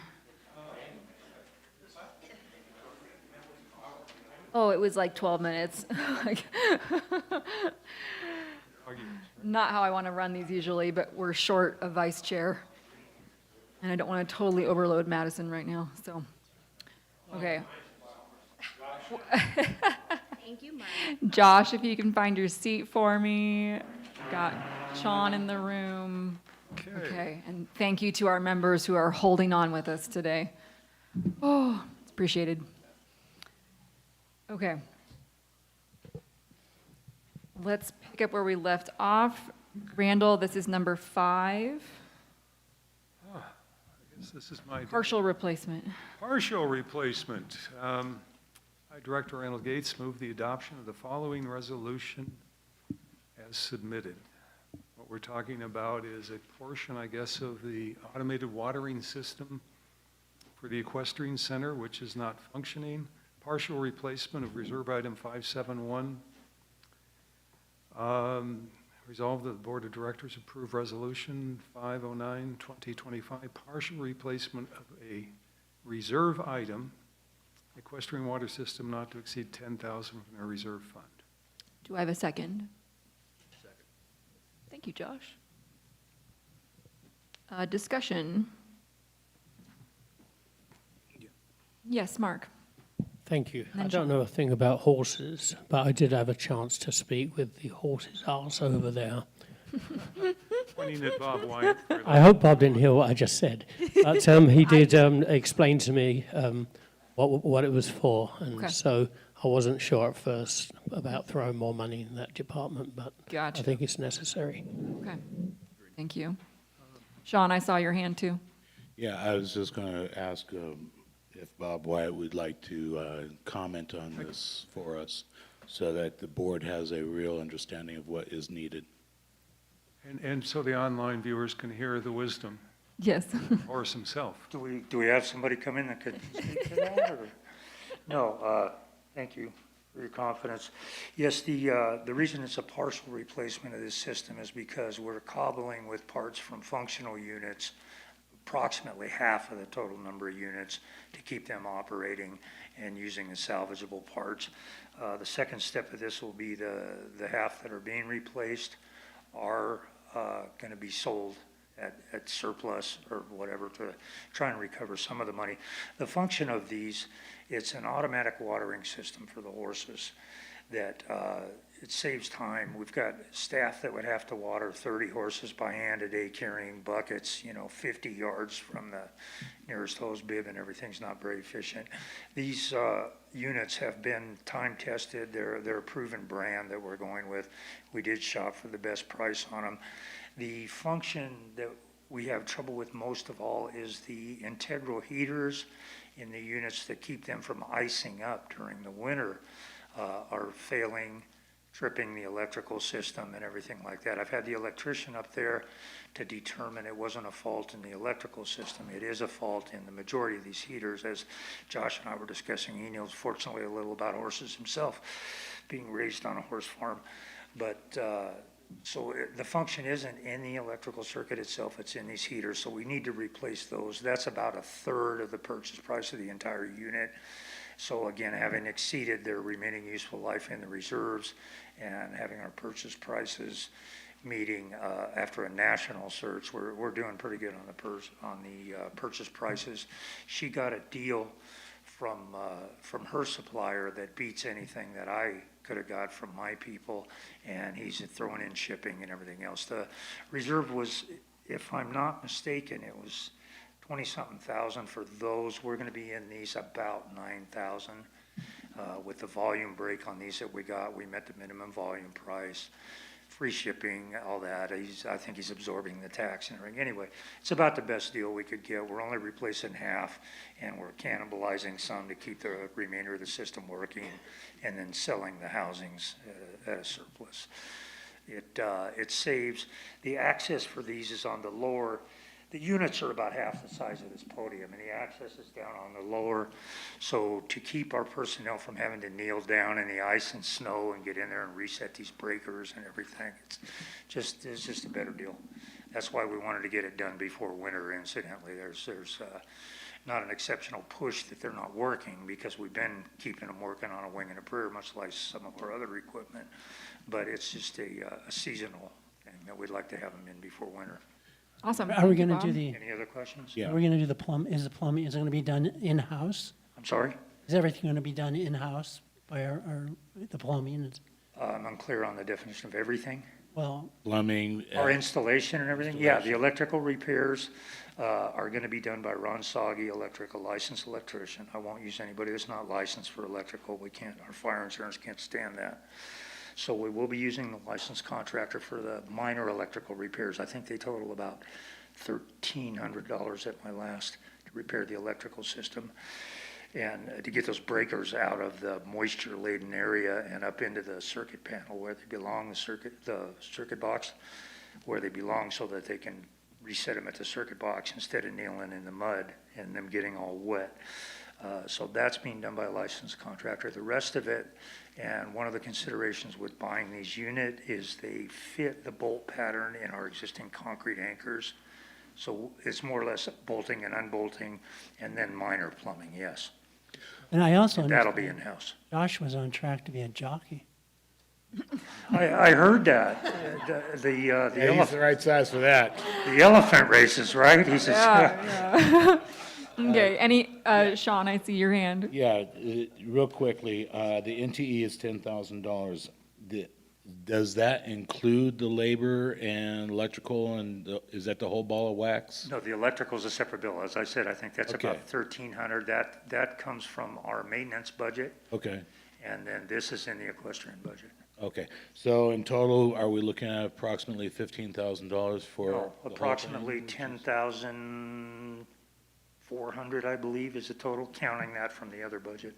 Well, no, I mean, what I'm asking is that because we're going to incur labor for installation and all that. Oh, our in-house labor? Yeah, the in-house. Yeah, All that combined. I can estimate that for you if you'd like and get back to you, but roughly, that's generally, if it's our in-house labor, we kind of include that with our staff's already being paid today. Okay. So whether they're pitching hay or bolting down units, is kind of already covered in our operating budget with our labor expenses. I can break that down for you if you want. I would estimate 20 units at less than an hour apiece, so probably 15 hours of our labor. That's all I need to know. Yeah. Okay, thank you. Okay. Good, good. Thanks, Bob. Anything else? Excellent Okay. explanation. Any comment from our lovely members in the room? Okay. All in favor of replacing the partial replacement of our equestrian water system? Thank you, everyone. Sorry, Randall. Okay. You have to go again. Number 6. Another break. Back with a cocktail? I guess I will read this one as submitted, but I'm going to do it like bullets and not repeat all the whereases so we can cut to the That's chase. fine. I'll give you that slack. I, Director R. Gates, move the adoption of the following resolution as submitted, which means I'll cut it short where I can. Resolution 069-2025, replace Golf Fleet Reserve Item 1810 with 10 manufacturer refurbished golf carts. And there's been a lot of work done by James and others on this to find, and Lonnie and others to find the tipping point where it makes sense. And the current fleet, 0 RUL, 6 are in service, 10 have already been sold to the membership on. Sorry, 4. 4 have been sold. There's Sorry. 10, there's Yeah, 10 total. Thank you. Yeah. Yeah, there's too many numbers here. They've looked at repairing them, looked at just replacing, putting lithium batteries in, and yet having something with already that's had an extended useful life and has a risk of more repairs. So the dependability is a big issue.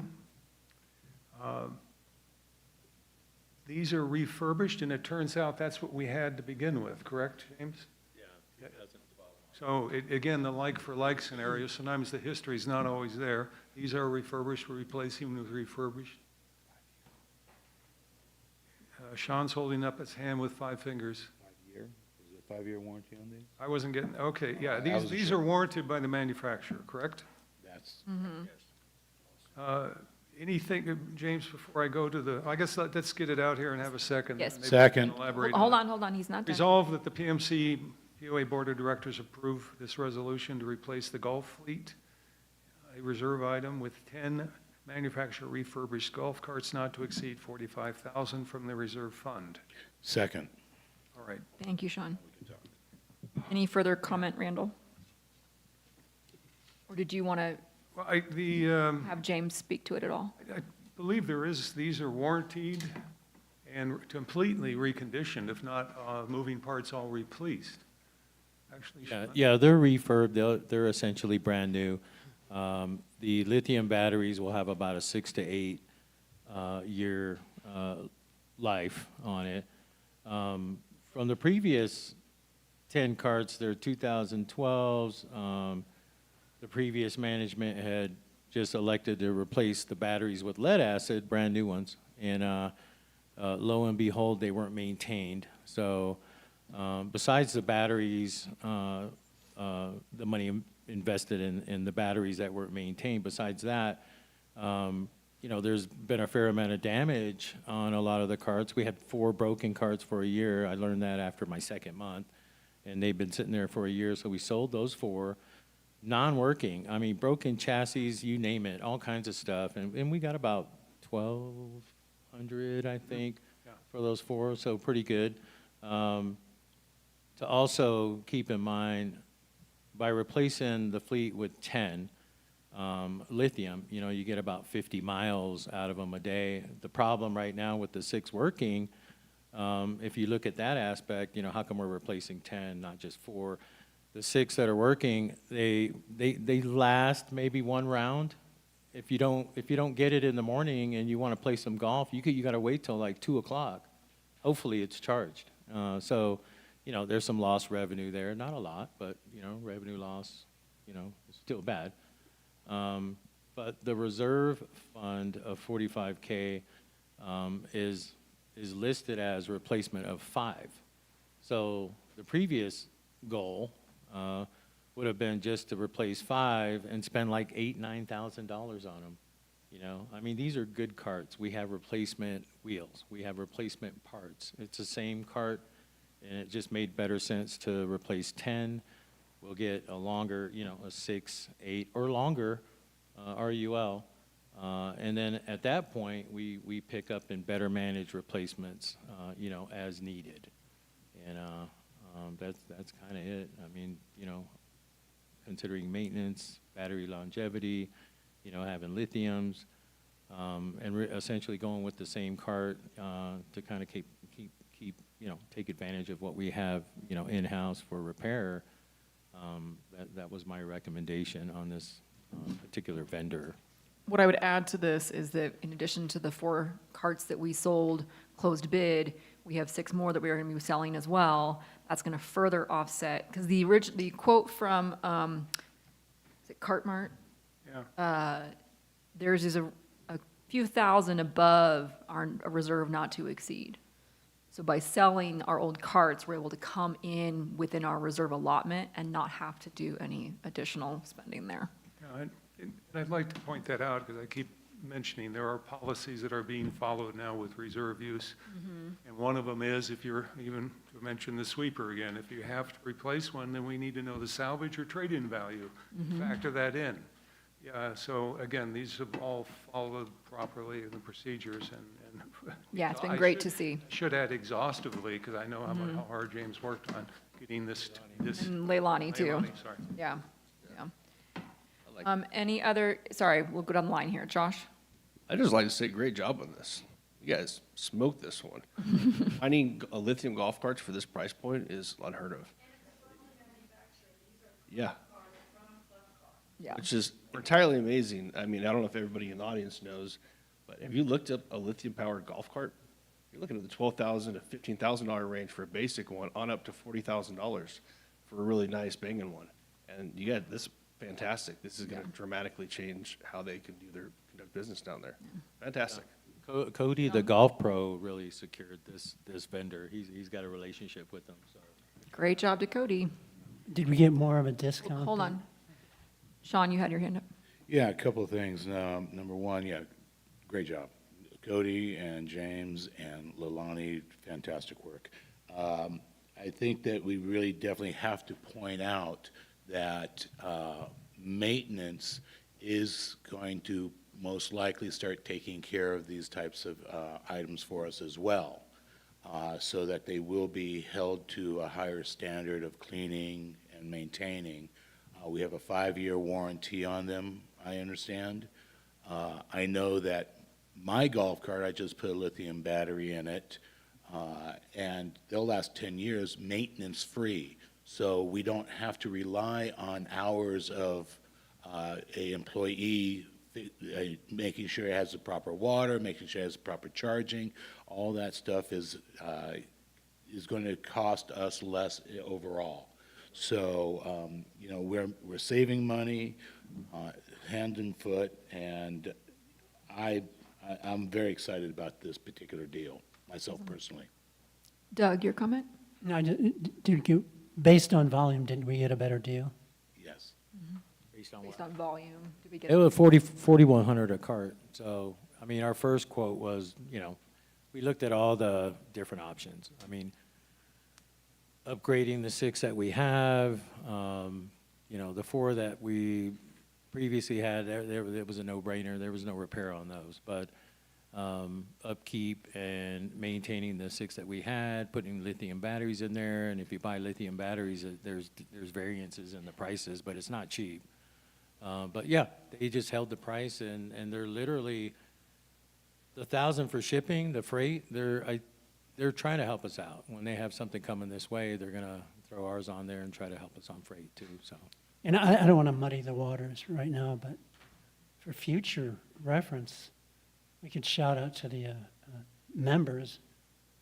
we can get a bigger volume deal, we're gonna buy golf carts. Would you be interested in, kind of like when they come up and pave the roads? Yeah, or do the Yeah. pellets The and everything. extinguishers we just Yeah, did, that's a good yeah. point. I mean, that's. Annual, Put it out there. do it. We'll talk to the vendor. I mean, I considered it for a minute as well. I mean, Yeah. You took the words out of my mouth, Doug. That was Yeah. exactly what I was gonna say next. That's a good Just in time for Christmas. Yeah, you can't get a golf cart up here for less than $5,000. Yeah. It's gonna have, half-life batteries, if not lithium, for that price, so that would be good great, Okay. if we can make that happen. We'll look at that. Any other director comments? Any member golf cart comments? You taking orders? Okay. All in favor of replacing our full fleet? Fantastic. Thank you all. Okay, finally, One more. Number 7, one more. lucky number 7. And this is good. I, Director Gates, move the adoption of the following resolution as submitted. And basically, we're asking to authorize reserve funds to replace 3 aerators and compressors for Fern Lake in the upper and lower ponds that have reached the end of their useful life. The 3 existing aerators and compressors are no longer rebuildable. They are in the reserve with an initial estimated useful life of 10 years, 0 remaining, replacement cost of $17,500. 3 bids have been obtained for the replacement of the aerators, compressors, and critical spare parts to have on hand for future repairs at a total cost not to exceed $14,500. Resolved that the PMC POA Board of Directors approve Resolution 709-2025, replacing the 3 aerators and compressors at a cost not to exceed $14,500 from the reserve fund. Second. Thank you, Sean. I have one just reserved technicality question. Yeah. Because I know we can be flexible with when we determine something has reached the end of its useful life. Do we clock kind of the birth of an item and where, say, we've extended its useful life, we are noting how many years we have extended something past what would be its useful life? It's a good question, because it could last 20 years with repair and maintenance. And I know Bob's at the lectern, and he will inform us, because I know they are very diligent in finding ways to keep things working without replacing them. 'Cause this is a little bit of work here. So But I think it's helpful when we're looking at this to say it's reached the end of its useful life, and it's actually been extended 5 years past that, and now we are purchasing it. it's hard to say for certain that prior extensions of RUL are all documented, or I could. Exactly, yeah. You know, maybe if Yeah. Bob knows the original purchase date on these, maybe he does. I can't tell from the reserve. That isn't something that we kind of formally track in our reserves.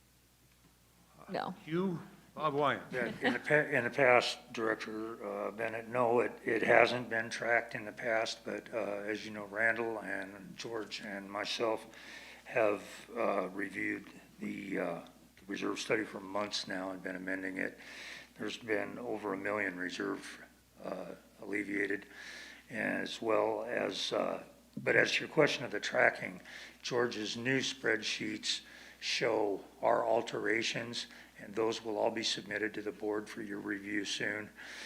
They show our alterations like that, like we have some that the RUL is up now, and we've looked at this equipment and said, no, it's good for another 10 if we order the spares and everything, and we do extend it, and George does have that information going forward for you. Fantastic. But yeah, as to the past, if they extended something 5 years ago, and it may show an RUL, for example, of 2 years left on the reserve study now, but having been extended, it's actually already past it, but we just deal with that on an item per item basis of, do we really need it, or can we rebuild it one more time?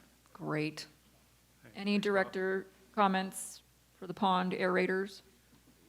Yes, Sean. Yeah, real quickly, there's 2 figures here, so that kind of threw me off a little bit. Replacement cost 17.5, not to exceed 14.5. Are we saying that we're going to be exceeding, we're not going to exceed the 14.5, but the 17.5 will be put into the reserve for future? No, Director Coulter, what that's gonna say is the existing reserve allowed 17,500 based on their appreciation over the years and the initial purchase price. Okay. However, in dealing with Ewing, who's local down, Ewing Irrigation and Supply is one of the largest suppliers nationwide, but in dealing with our local branch down there, the reason for the NTE of 14,500 is because a few spares are gonna be ordered with it. We actually have the purchase of this and the recommended spares and some new tubing for the installation, some new hoses. We have it down to right in the neighborhood of 12,500. It started out at 17,500, and most of the quotes we were getting were a little higher than that. So we dropped down, of course, and still presented three bids, but we considered sourcing of that and then also replacing them with units that integrate with our existing system of the ponds. And as you may have noticed, if anybody's been out there golfing lately, we cannibalized one of the pumps to get the Fern Lake aerators going. Pond number 2 is still dead. We're waiting for this to come in. We had to wait for one of the last units to be manufactured to our specifications. Those are all due by, I believe the last date I had, the ETA was October 7th. Okay. So we should be back up. Basically, you're saving us $5,000. Roughly, yes. Yeah. Awesome. No, that's great work. Great work. Okay. Thank you. Any other comment? Any member comments about the pond? There's a YouTube question. Are there any? Hold on. Okay. Don't really want to open that can of worms. Flag the question. Okay. Well, It's just if there's they want to buy a gas-powered golf cart. oh, so it's not even related. It's kind of like a funny, fun question. That's a different resolution as well. Okay. We can come back to that. Okay. I don't want to open the can of worms of engaging questions from YouTube because that's not part of our policy currently. We might revisit that, but we're good for now. Okay, all in favor of replacing our pond, are you voting, Sean? Okay, great. All in favor? Fantastic, thank you. Okay. I thought you had another question. Director Bennett. Okay. I, Director Bennett, move the adoption of the following resolution. I'm going to tee this up here for a second. You'll notice on the agenda that we have not selected a firm here in the draft of this agenda. I'm going to read through the whereases, so we're all kind of on the same page as to why we were looking at new legal, and then I will do a motion to amend this resolution to award our legal contract, and we can vote on who I'm teeing up for us to consider here. So, Resolution 0809202025, new legal counsel. Whereas the PMC POA Board of Directors recognizes the need for specialized legal counsel with expertise in California Homeowners Association law, including the Davis-Sterling Common Interest Development Act, and whereas the board issued a request for proposals, RFP, inviting 5 qualified law firms and legal professionals to propose the range and cost of general legal counsel services to PMC POA. And whereas the scope of legal services outlined in the RFP includes, but is not limited to, review and restatement of governing documents, fiscal oversight and compliance, contracting and outsourcing guidance, amenity management, borrowing restrictions, wildfire risk and liability, simplification of association rules, confidentiality matters, vendor oversight, and other matters essential to sound governance and risk management. And whereas the board has reviewed and evaluated submitted proposals in accordance with the RFP evaluation criteria, including HOA legal expertise, Davis-Sterling compliance expertise, responsiveness, client references, fee structure, and the ability to meet PMC POA's needs. And whereas, after due consideration, the board has determined that it is in the best interest of the association to engage, drum roll, I would like to amend this resolution. Do you need a second first Before amending? No, because then you have to retract your second of my thing here. So let me amend it, and you can second my amendment. So So in our last whereas, it will now read, whereas after due consideration, the board has determined that it is in the best interest of the association to engage Tinley Law Group as PMC POA's legal counsel. Resolve that the PMC POA Board of Directors approve Resolution 0809202025, selection of Tinley Law Group as general legal counsel for PMC POA pursuant to the terms and conditions negotiated consistent with the RFP, and resolved further that General Manager James Williams and Board Chair Candace Bennett are authorized to execute all necessary engagement agreements and take such actions as may be required to implement this resolution. Second. Thank you, Sean. All of us were going to do it together. What I want to highlight here, again, we initially felt the need to look at our legal counsel because there's been a lot of gray area where we have desired legal clarity and haven't really received it. It's still kind of a, it depends. And that's not really helpful when we're trying to keep our legal costs down and get definitive answers. So we were pursuing a little more definitive insight from a legal perspective. What blows my mind and really has maybe doubled down on my conviction that we look at every single contract. I'm trying to suppress my rage that I have right now. We went out to 4 highly qualified, from boutique to big name legal firms, and also our existing legal firm and their HOA division.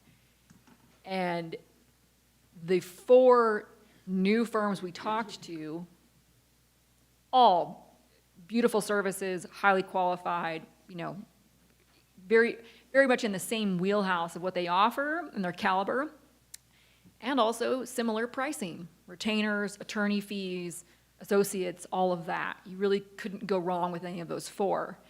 And James and I were discussing pricing. It's like, oh, okay, there's their retainer,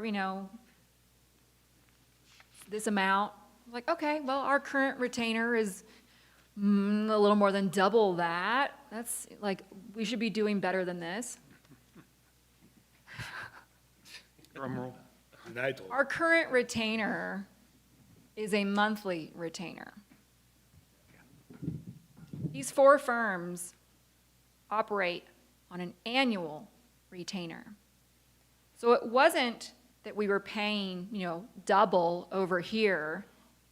We were paying, I don't know how much time. I'm. Who can do the math? There's significant, just mind-blowing rage here that we've just been taking to the bank for I don't know how many years. I don't know if 20 years ago it was standard for law firms to be charging retainers monthly, and we just never reviewed any of the other firms. I don't know. But the fact that we looked at from boutique to big top-name industry-leading firms, and they were all a very reasonable, I would even actually consider low, annual retainer, and we were paying tens of thousands of dollars a year. I'm just, yeah, mind blown, totally blown. So I'm very excited to, I think voice the team's perspective that Tinley was the standout law firm of all of these. I'm just, yeah. We're looking at every single contract. I'm hoping I hope I have brain cells left to be exploded. Anyway, my soapbox is done. Any other legal comments?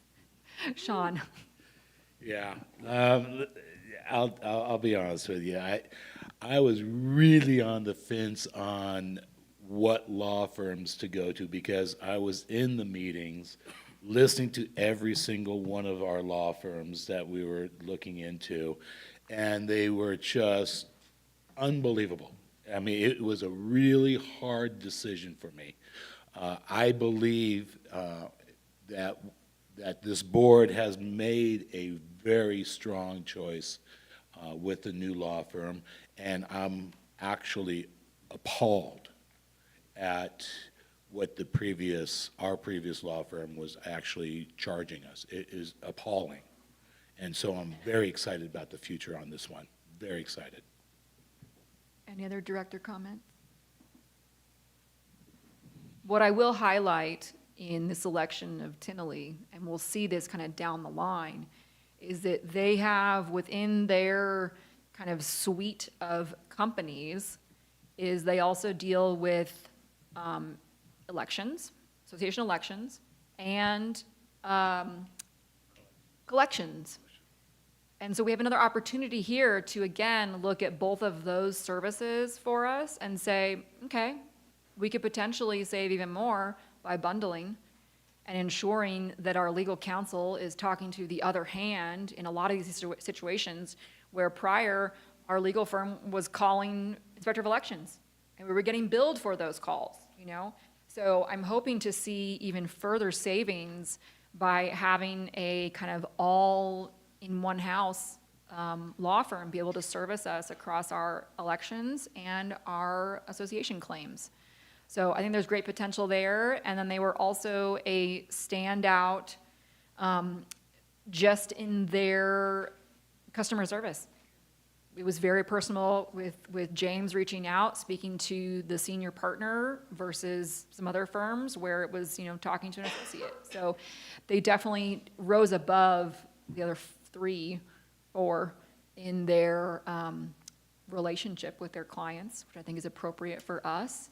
And I think their size, you know, they're not super boutique-y, but they're also not the big dogs. It felt like a good match for our scale of an association and their bandwidth to really serve us in a personable relationship. So, any member comments? Okay. All in favor of awarding Tinley Law Group our new legal counsel? Thank you all. Okay. All in favor? Do we need to reread it for the second resolve? Because there's kind of like a 2-part I resolve. did read that. Does it count? I Okay. think we're good. Right. I did read that before Sean seconded it. Okay. All Yeah, right. I did second it Okay. with the changes. Yep. Okay. Motions, when you're ready. All right, hold on. Okay. Motion to approve updates to Business Policy G3, Open Board of Directors Meetings Rules of Procedure. Do I have a second? Second. Thank you, Sean. Any comments?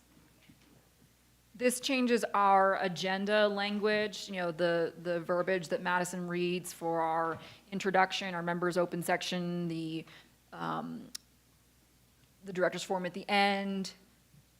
Kind of modifies that language. I think we've had a little bit of a standoffish approach in the past as a reaction to confrontational meetings, and I would like to see us move past that tone. So this is an attempt to kind of bring us all together to collaborate and not be at a combative tone for our meetings.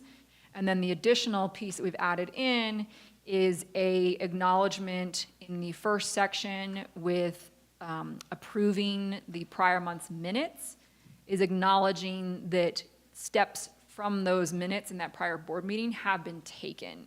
And that's in response to seeing things like, you know, policy changes or bylaws or things either not be implemented or not posted to our website or not integrated into our staff, you know, handbooks and workflow. So that is hopefully now a kind of a formal checkpoint that allows us to check ourselves that we are actually implementing what we are approving in prior board meetings. So those are the 2 big changes. Any comments from directors? Great. Any comments from members? I so appreciate there are 3 of you here still. I really do. Like, I'll take any size audience, not just an empty room. Okay, all in favor of our amending G3 business policy? Great, thank you all. Motion carries. Can I just point out the confidence of having an empty room now? I know. We set that whole thing all the way back. This is amazing. I know. The still on The the. trust us. Get involved, but the trust is Let's see. resounding. Yeah.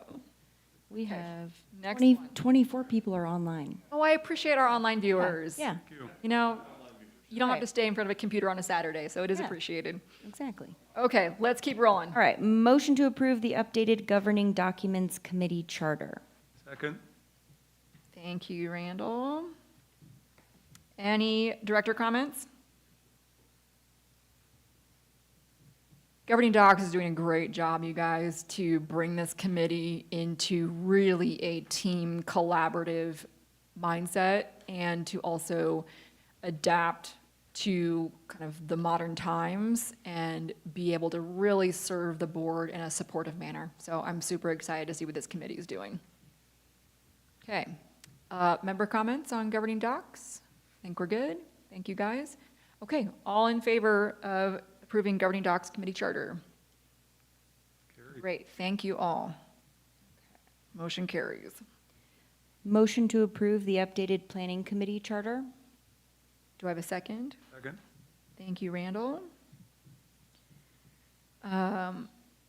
Any comments? Nicole is out of the country currently, but I know she's been working very closely with Gail and the whole planning committee to bring some updates to this. So I'm happy to see them going through their charter and bringing all their notes to the table. Okay. Any comments from our planning members in the audience? Cool, thanks, guys. Okay, all in favor of planning committee's charter? Great, thank you all. Motion carries. Motion to approve the 2025-2026 pickleball club and roster. Second. Thank you, Doug. That was a swift. Jumping in. Yeah. Figured this was pretty controversial. You know what, might make it. Any comments?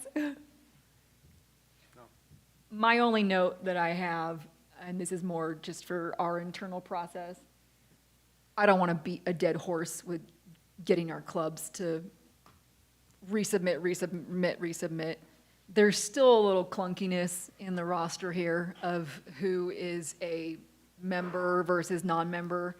And I know we've just had a little bit of a kerfuffle of who's checking what and where it gets checked. But I do want us to be diligent about not just going through the motions for things like this. Like, we are actually approving clubs and rosters because we have a policy of a third of our clubs being non-members and not exceeding that. So anyway, I know the pickleball team rallied to resubmit this, so I don't want to hold anything up, but I do want us to be a little more buttoned up in the future with our just procedures. Okay. Any Okay. member comments? I think we're good. Any director comments? All in favor of the pickleball club? Sean, are you not voting? Uh-oh. Thank you, Sean. Any context to the, No. okay, I don't need to put you on the spot. That's fine. Okay, I want to put you, all in favor? Yeah. Okay, thank you all. Motion carries. All right. Information and correspondence. Environmental control recap for the month of August 2025. And patrol recap for the month of August 2025. The board sent and received, oh, Seems like, was that? there's a typo. It said 2, but there are 3 items of correspondence. I will correct that immediately. okay? Okay. All right, Directors Forum. Oh, God, me, Director Bodorf, that's me, Bear Committee. Okay. I think last time I updated everybody, we have a few new members, so that's exciting. They're all official. It's 4 people now.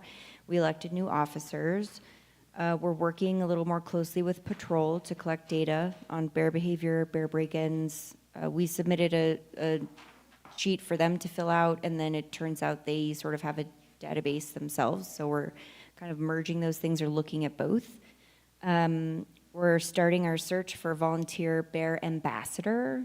I made a flyer for that, so we're gonna send it out soon. The wonderful GM is helping us work harder towards holding intentional bear feeders accountable, so that is reassuring and wonderful. We have organically designated a contact, it's Carolyn, Carolyn Smith, to talk with Fish and Wildlife. She's amazing. So we're in pretty good communication with them and have them readily available if we have questions or curiosities.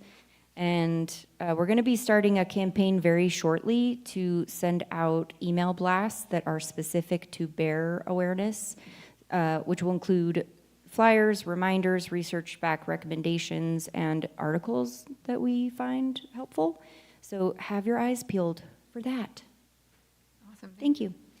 Okay, Director Randall Gates, Budget and Finance.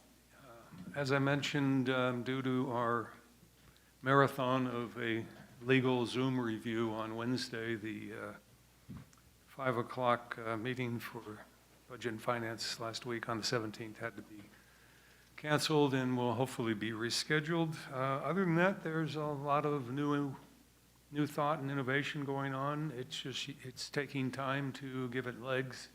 In the past, it's just been listening to George read the financials, and now we're getting some suggestions that are pertinent and need to be explored, and there's also a need to have them possibly take the first look at the business policies so that we don't always go around and around. We can get their input and then take that and move it forward. So we will be reconvening, but again, it's functioning as a committee should, except when we don't have a place to show up. My bad, sorry about that. No, it's okay. I think they need to really have all these firms, legal firms, one after another for 6 hours was quite educational. We'll provide dinner next time.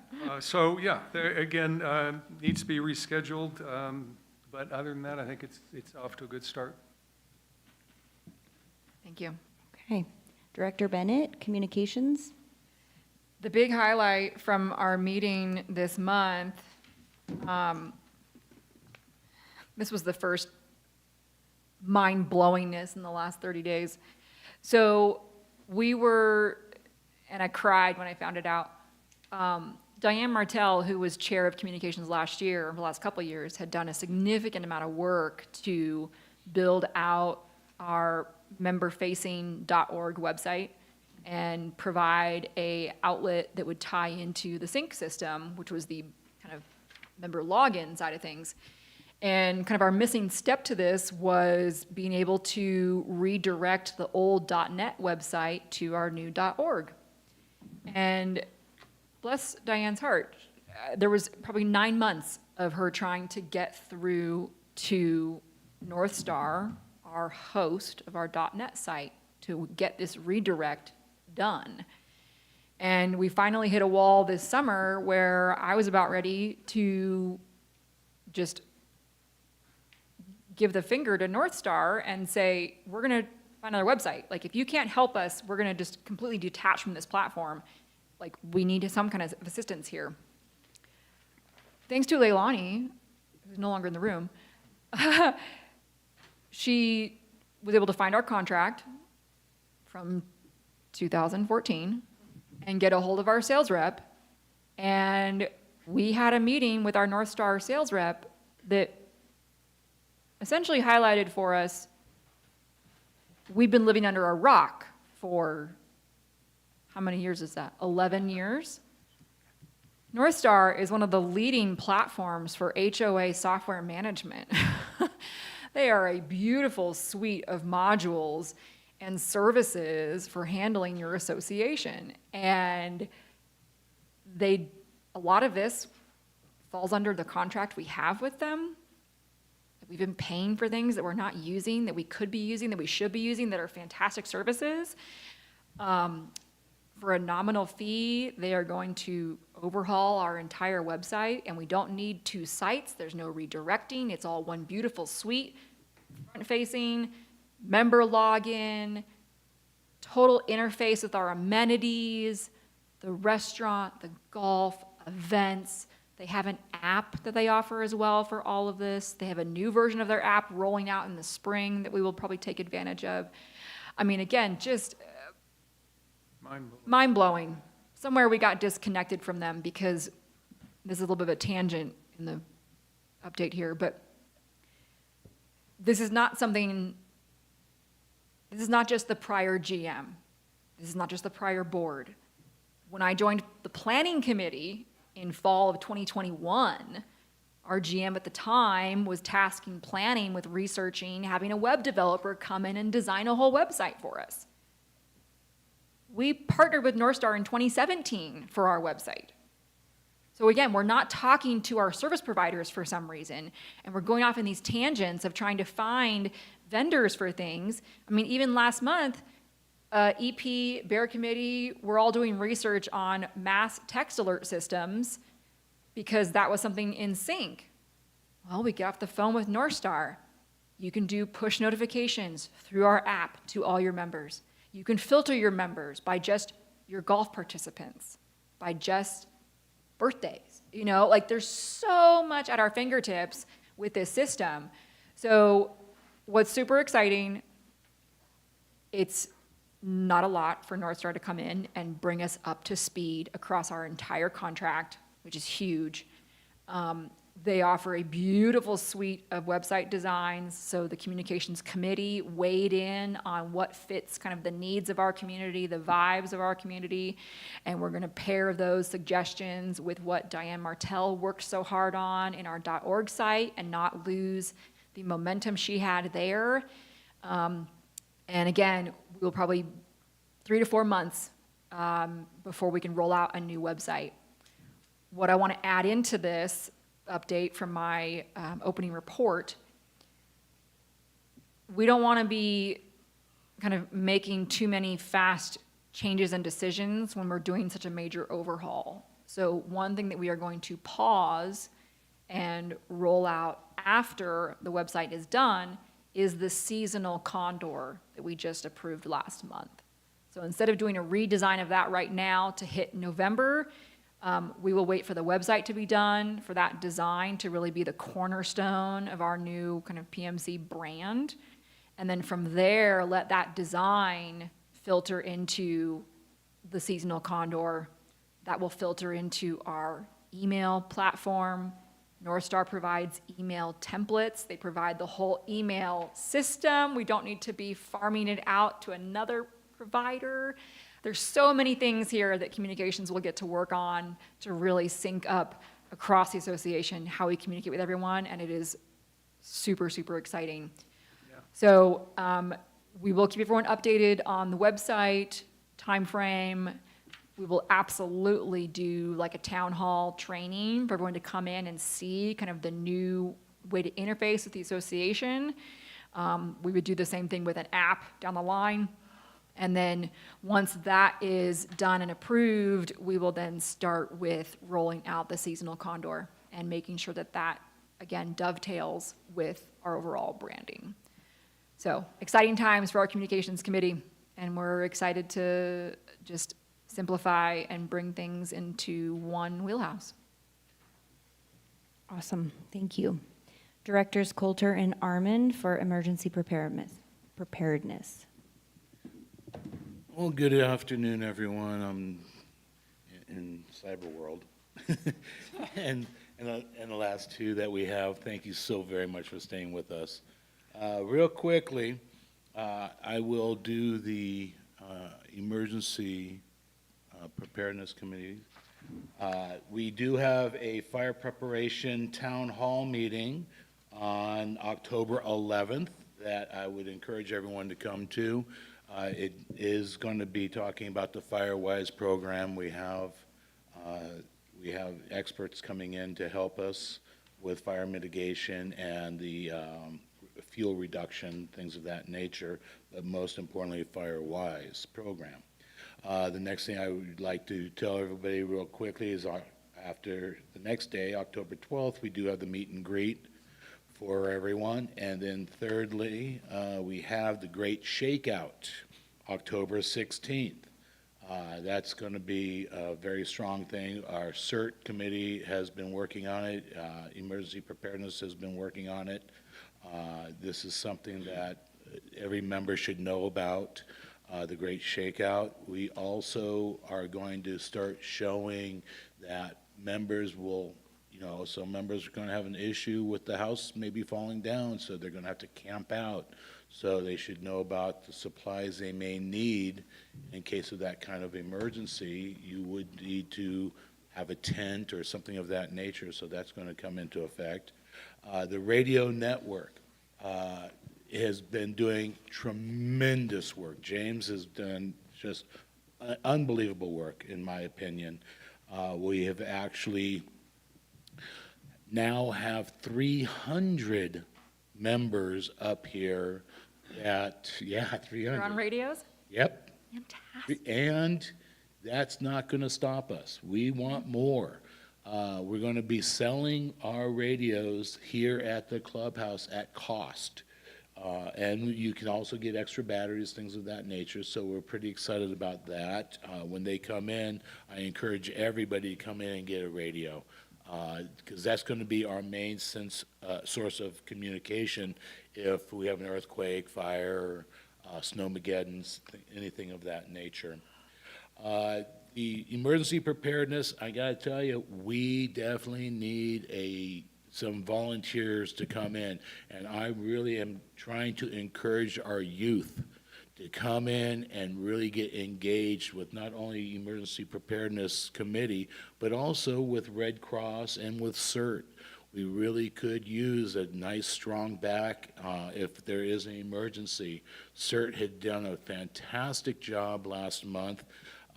They were doing rehearsals on what if we have a snowmageddon or what if we have an earthquake, and they were going around and they had their walkie-talkies. We were finding, people broken into houses, broken down houses, things like that.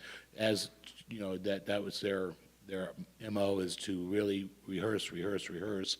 And we were fortunate enough to have not only a representative for Chris Perrier's camp come in and observe us, Karen, but we also have every single month now a representative from the Red Cross coming to all of our meetings, which is also very strong for us. We really do need to show the love back. We have to have volunteers because we can only rely on ourselves, and just know that. I'll get into the Gulf fire in a few minutes, but real quickly, we did the updates on the radios with James, the Great Shakeout. We talked about Kathleen and the Red Cross coming in. Wildfires, Ted has been doing some really great work for the Fire Mitigation Town Hall for October 11th. So that is really a big thing for us to endure and to represent and get behind. I lost that word, I'll never know. Severe weather. We are working on that because we did have Snowmageddon. We should be prepared for another one like that. Not to say it's going to happen, but to be prepared for it would be a good thing. And basically, I will hold my rest of my report for the next go-around. Anything to say? James, when we're going to come online for selling when we're going to be able to purchase the radios here at the clubhouse? Was there anything put out on that yet? Are we online for that yet? Or? No, not yet. We just got the price point to sell. He got the radios in, I think, about 3 weeks ago. So they we are just have to available for purchase? coordinate with the counting so that we can sell them right there at the reception. So we're not online yet? No, not set up to sell it at reception yet, but very soon. Very soon, very soon. But they are being programmed as well. And so that's one of the holdups. James is programming them all, and that's 100 radios he's programming. So, I'm going to reach out to him when he gets back and help him out with that myself. Great. Okay, we good? Okay. Director Schoening, Environmental Control. As already mentioned in the beginning, we had a deck extension, awning, a garage, a new house that was approved, and I also brought up the cottage industries. So our CCNRs linked to the current county code, and when I looked that up, they have two things. They have cottage industries and they have home occupations. To be a cottage industry, you have to either produce goods, have deliveries, a visible operation, or storage. So a day trader doesn't have a cottage industry, and just somebody buying and selling on Alibaba is not that's a home occupation. We have nothing to do with it. Oh, great. I brought it up, and Joe wanted to look into our documents a little bit more. I don't know where it goes from here. There's a procedure, right? So Here's my instruction, if you can take this back, and we'll delegate right here. Have Joe confirm if there is a business policy that also lays out how we deal with cottage industries. If it's only in our CC&Rs, and at that point, it would maybe make a business policy for how do we deal with cottage industries only, and home occupation things, that's our first vet. You don't need to be approved by the board in any way. So fantastic. Yeah, if there is a business policy that ties into this, have him pull that and look at it. And if you can maybe take a look at with him and maybe James too. you can also look for it. Yeah. I have them all. Yeah. Josh, you had a question. So we already passed a couple of cottage permits that fell up under this, right? So they can get their $35 back? Get refunded on. Do we charge I them? don't even think we charge for them. this. There's no charge, yeah. A lot of the times it's just Oh, I thought it was more busy work on our I end. don't think so. Yeah. It's just, they have to just register with us, which again, that's for Kern County's parameters. That's why we had it in our documentation. It was like, well, because Kern County needs to have this. But Kern County is doing it for the very physical things, the home kitchen, stuff like that, where there is permitting issues and everything. We don't charge anything. Okay. Yeah. No, I don't think we charge. Yeah. Fantastic. Thank you for taking that and running with it. Appreciate it. Great. All right. General Manager Williams for the Family Resource Ad Hoc Committee. Well, to date, there isn't any applications that I'm tracking. It's been dark since the first, last month. I was there. But, yeah, we desperately need some folks to get involved with Family Resource, the new committee. I mean, I was a huge proponent for it. I mean, I'm literally working an issue for a member that doesn't have anybody else to help. I've been doing it the whole time I've been here for like 5 months, and getting close to helping this individual out. But if anyone out there is interested, if you want to just meet with me and we can talk about it. Not sure who can help draft the charter, but I can absolutely give you some of my thoughts on where we could take this and how necessary I think it is. And I would also think this is a great opportunity for us to maybe I don't know the term, but take ownership back of the aging in place money or budget that is currently managed by the Family Resource Group in Fraser Park, Lebec, Fraser Park. So, I mean, that would be great if we could manage that and help our local members. And I think there's a lot of opportunity here to help folks, and especially before winter. So please join. Please send some applications in. I would love to talk to you and us get together. Thank you. Thank you. Director Randall Gates for governing documents. And to reiterate what Candace stated, it's kind of being rebuilt from the ground up in a really intelligent and efficient process. It's kind of been focused in the past as a pyramid. Now it's really focusing as a committee. And I think everyone has an opportunity to grow and learn as they participate in these things equally.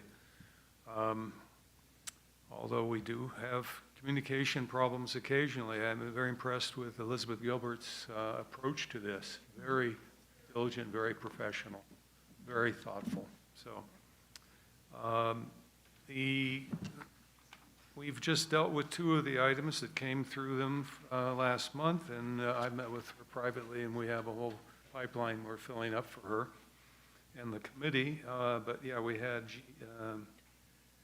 the board policies, G3 and D8, which was the email, which is interesting, because the one you sent me last night on Gmail showed up at 10 o'clock this morning. It just showed up. Sorry, I have no idea why. Murder our email system right now. So it just, I mean, yeah, I can, yeah, it's just showed up. But no, I think a lot of these committees are really doing some hard work and really questioning how things have been done, how they should be done, and they're putting in the time. And Gail from the office deserved kudos for her minutes. Extremely well done, extremely diligent. Not that others aren't. I just, reading her minutes are simple, easy, well organized, and grammatically correct. Sorry. Yeah, other than that, I think we're off to a good start. Fantastic. Good people on that committee, and they're all working. Great. Working hard. Thank you. Director Bailey for Greens and Grounds. Thank you, Madison. Okay, they met on September the 5th at 9 a.m., spoken about the fire safe tournament. T-box reconstruction was discussed. In August, there was 444 rounds of golf, generating 11K of income in August. The water level at Ferns Lake was discussed, and it was low. Hopefully after the last 3 days, that might have changed a little bit. The drilling well starts. I'm not sure if this is the same as what James said at the beginning of the meeting. Probably was, but it was scheduled to start on the 26th of this month.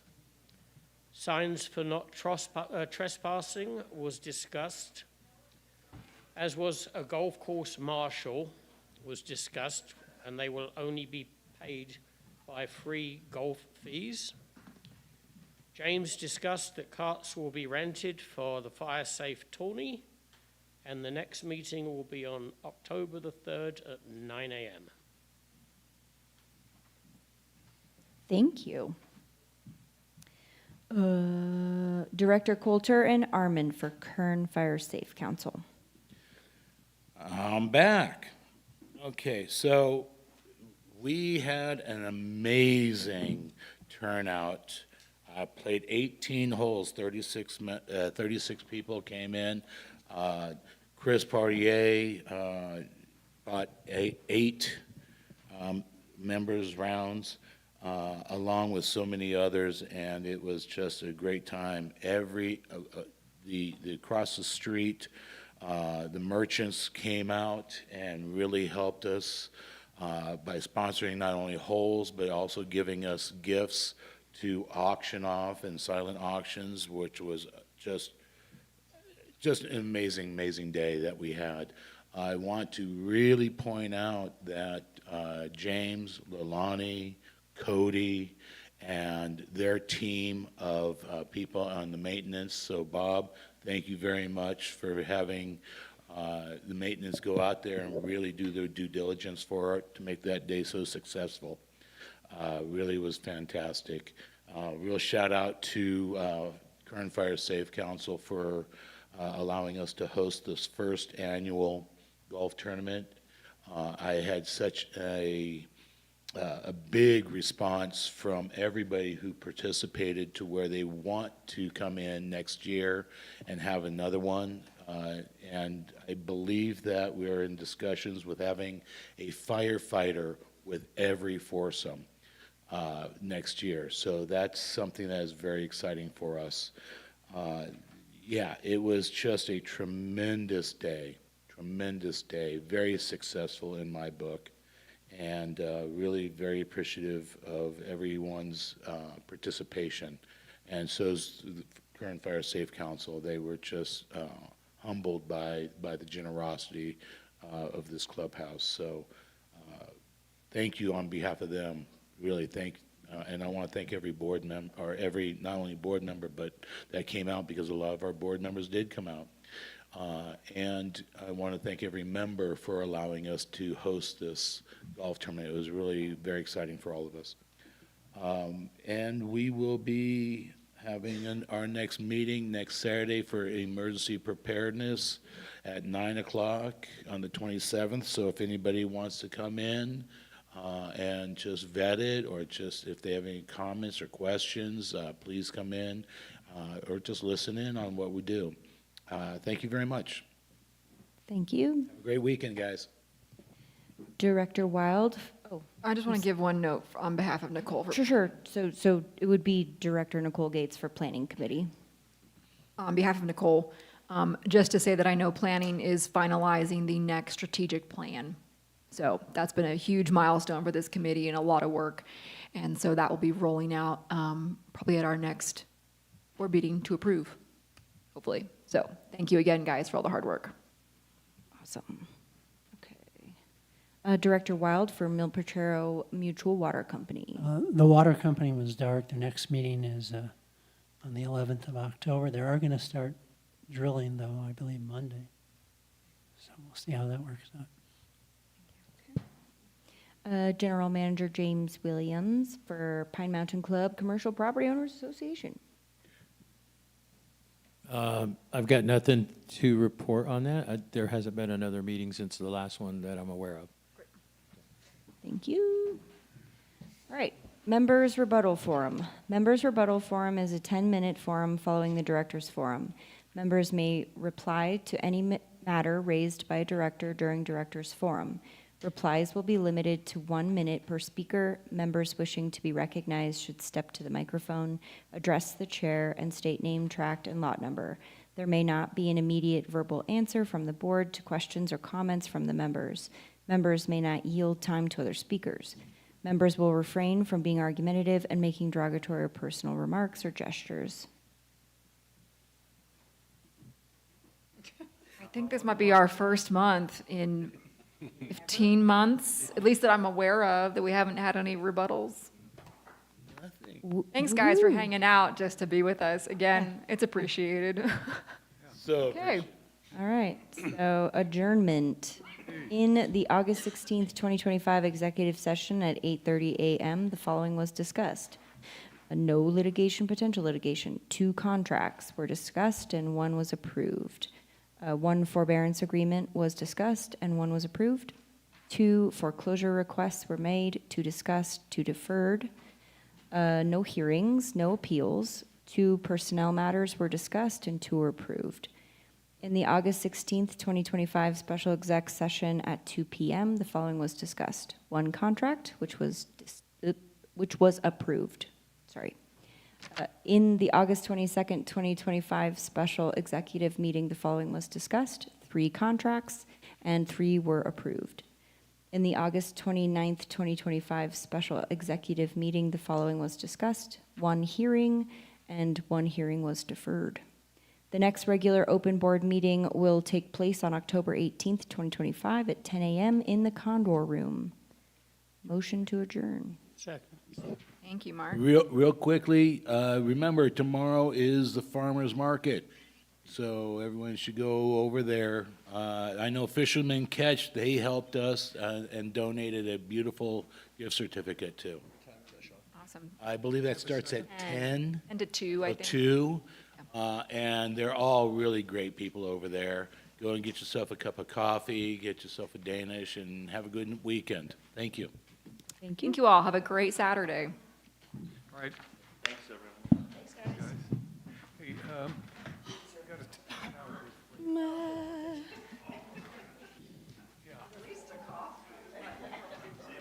Yeah, I don't know, actually.